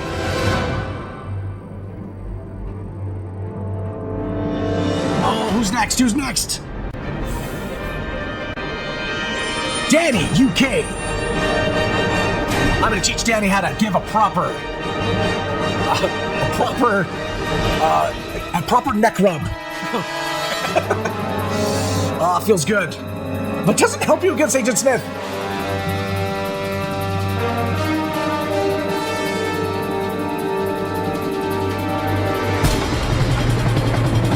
Stephanie, all right, I'm gonna teach you how to make a quick and easy meal that's low in calories. Ow! Agent Smith, man. He likes his carbs. Who's this? OZ Girl. OZ Girl. I'm gonna teach OZ Girl how to delegate. It's a very useful, important skill. Let's see how it fares against Agent Smith. Is she the one? Guess not. Come on, guys, we gotta find the one. Are you the one? Stephanie, are you the one?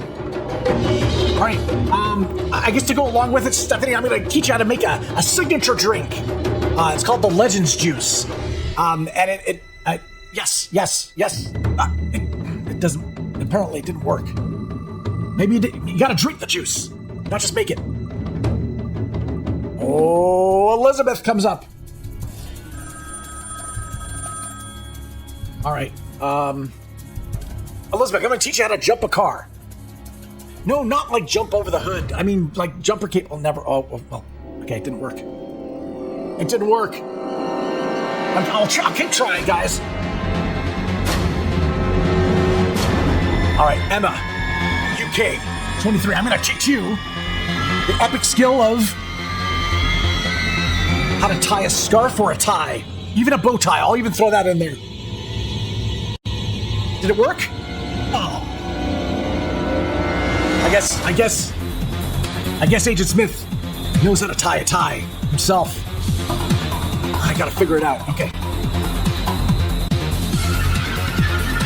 Who's next? All right, transparency. I'm gonna teach you how to state your case in writing. That's right. Problem solving, but you need to. Yeah. It's like essays, that kind of thing. It'll work. It didn't work. All right, I got another loading program here. Sit in the chair. Who else is going to get it? All right, MD Wit, I'm going to teach you the super skill of shining your shoes. Didn't work. I'm running out of hackers here, guys. I gotta go up with something good. Comtech. What kind of skills can we teach Comtech? All right, Comtech, I'm gonna teach you the skill of what to tell your partner of what you want in bed. That was quick. You're a barefooted kind of girl. Oh no! I did the wrong thing then. Oh, Elizabeth. Phone's for you. All right, here we go. I'm going to teach you a skill here, Elizabeth. Are you ready? Yeah.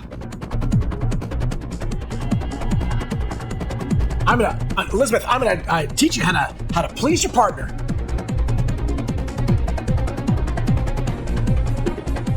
Agent Smith is not pleased. Dang it. Oh, it's because he's the enemy. That's what it is.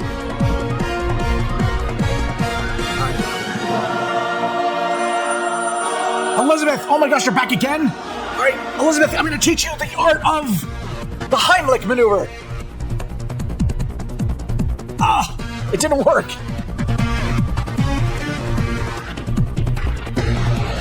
All right, next up, the skill I'm going to teach someone is... Oh no, MD, no! MD, I'm going to teach you some basic yoga stretching, novice level. Yoga noogie, fight! Oh, it didn't work. Dang it, I suck at this. All right, I gotta find another program. Hold on. Somebody answer the phone. Oh shit, MD, not again. No, MD, no! You're standing too close to the phone. Okay. All right, I'm gonna teach MD how to trap a rat or a mouse. Maybe that'll work against Agent Smith. Back to the basics. My God. Okay, here we go. It better not be MD again. No, this time it's Elizabeth. All right, Elizabeth, I'm going to teach you the art. Now, this skill is super important. You need to learn the art to ask for exactly what you want. It comes in handy in Christmas time.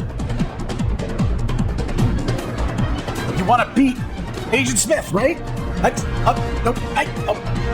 it.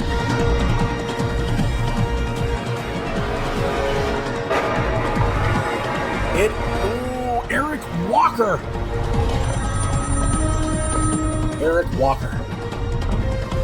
We're going to teach Eric, guys. All right, I'm going to teach Eric how to read. It didn't work. All right, we're going to teach... Oh, looks like we're teaching GamerCam something. All right, GamerCam, I'm going to teach you the art of how to fight fair. That's right, fighting fair is the way to go, right? Oh, he didn't last long.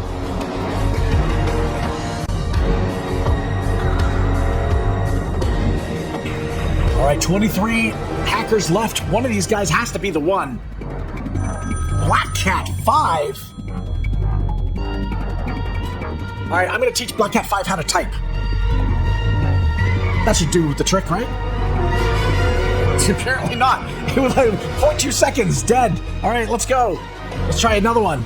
We got, it's Higher Truth Art. All right, I'm going to teach Higher Truth Art how to dress appropriately for any situation. That's right. You got to wear the right gear. Maybe that's our issue. Oh, it's not a gear issue, guys. All right, I'm learning though. All right, let's see. Who's going up against Agent Smith here? We got, it's Contact from Patreon. Let's find out. All right, Contact. I'm going to teach you how to get a good night's sleep. I certainly don't know how to do that, but this program says you now know how to do it. So teach me, dude. Teach me. He didn't last. But he's well rested. Oh! MD.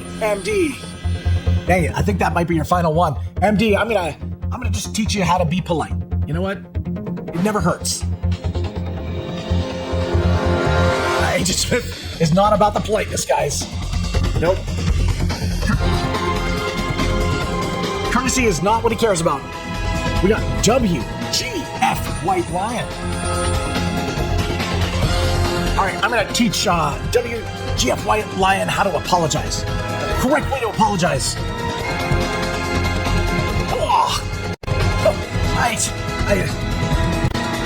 Agent Smith said apology accepted. All right, who's next? Oh, code word. We're gonna teach you how to relax and meditate. Maybe we're going at this the wrong way, guys.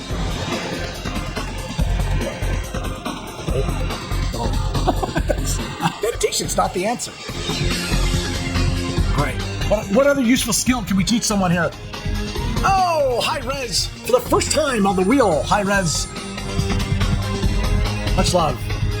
I'm gonna teach high res how to check his oil and his tires. Right? I was talking about his snow tires earlier.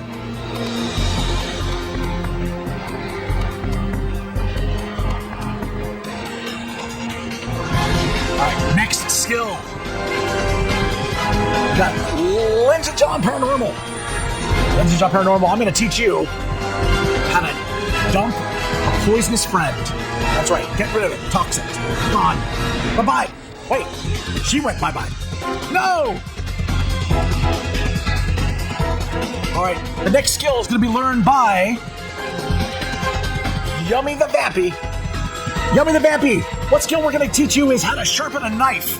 Now we're talking, right, guys? Yeah, this should come in handy. But Yummy brought a knife to a gunfight. She's gone.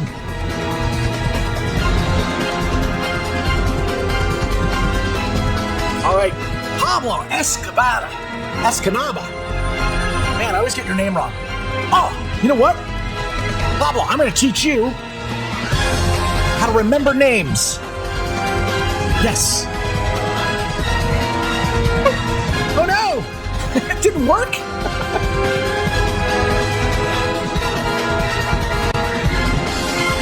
Oh, Stephanie Thompson. I'm going to teach you how to tell a joke. Agent Smith is not about the laughs, guys. This sucks. Let's go!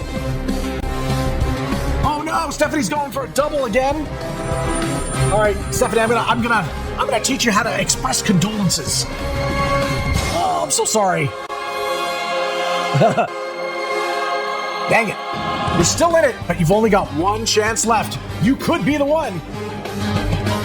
Got 11 names on the wheel. It's intense! Ooh, GM Dixie. All right, GM Dixie, I'm going to teach you how to use a compass. All right? Using a compass. All things went south. All right. Oh, man, we got to teach more useful skills, guys. No, Stephanie! Oh, shit, that burns. I'm so sorry. Stephanie, I'm going to teach you how to use a fire extinguisher so we can put out that fire, you know?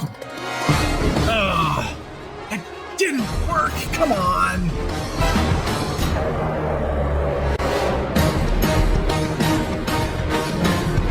Elizabeth. Oh, no, Elizabeth. All right, I'm going to teach Elizabeth how to make a birthday cake. Happy birthday. Oh, what do you mean it didn't work? No, not the one. You're not the one. Who is the one? Iron Skull 11. Are you the one? I'm going to teach you how to interview for a new job. Interview for a job, I guess. I don't know. Dang it. It didn't work. Oh my God. Okay. We got another one coming up.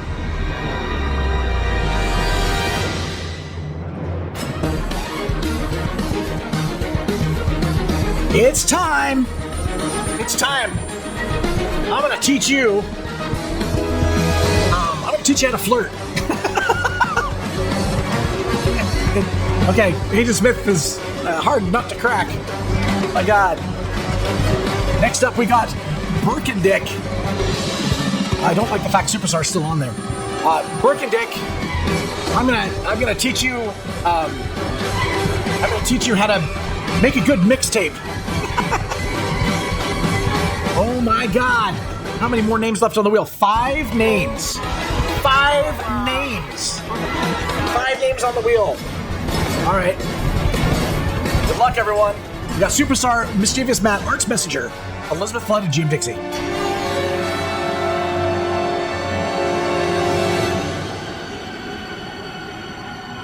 Oh, I thought it was going to be Elizabeth, but no, it landed on GM Dixie.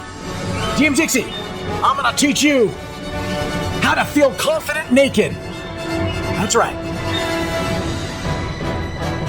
He wasn't the one, guys. But he was glorious. It's time. 4 entries left on the wheel. All right. Who's stepping up to the plate? Let's find out.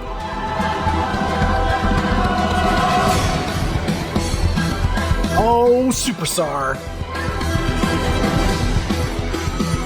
All right, Superstar, I'm going to teach you the careful art of... I got to be careful here because she might be watching. I'm going to teach her the art of CPR. CPR, that's right. That's safe. That's safety.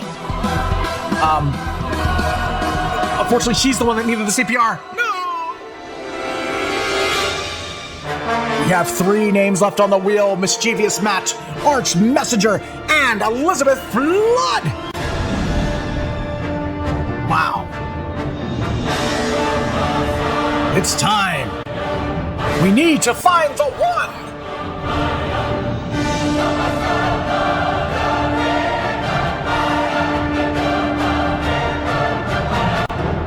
Here we go.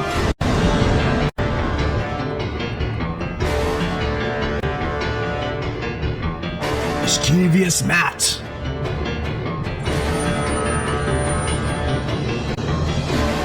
Mischievous Matt.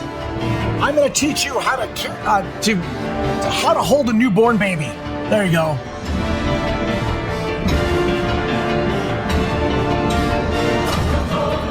It didn't work. All right, well, we're left with 2 very important people. One of you is the one. The other is the one who discovers the one. Also a very important person here. Let's find out which is which, shall we?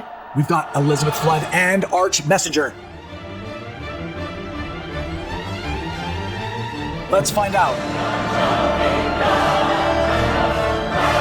What is the skill I'm going to give you? I don't know yet. Let's spin it.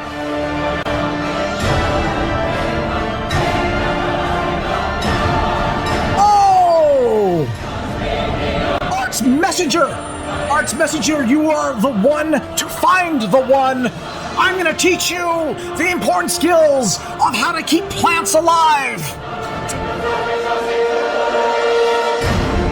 We have the one, Elizabeth Flood. Congratulations. I need to still give you your skill.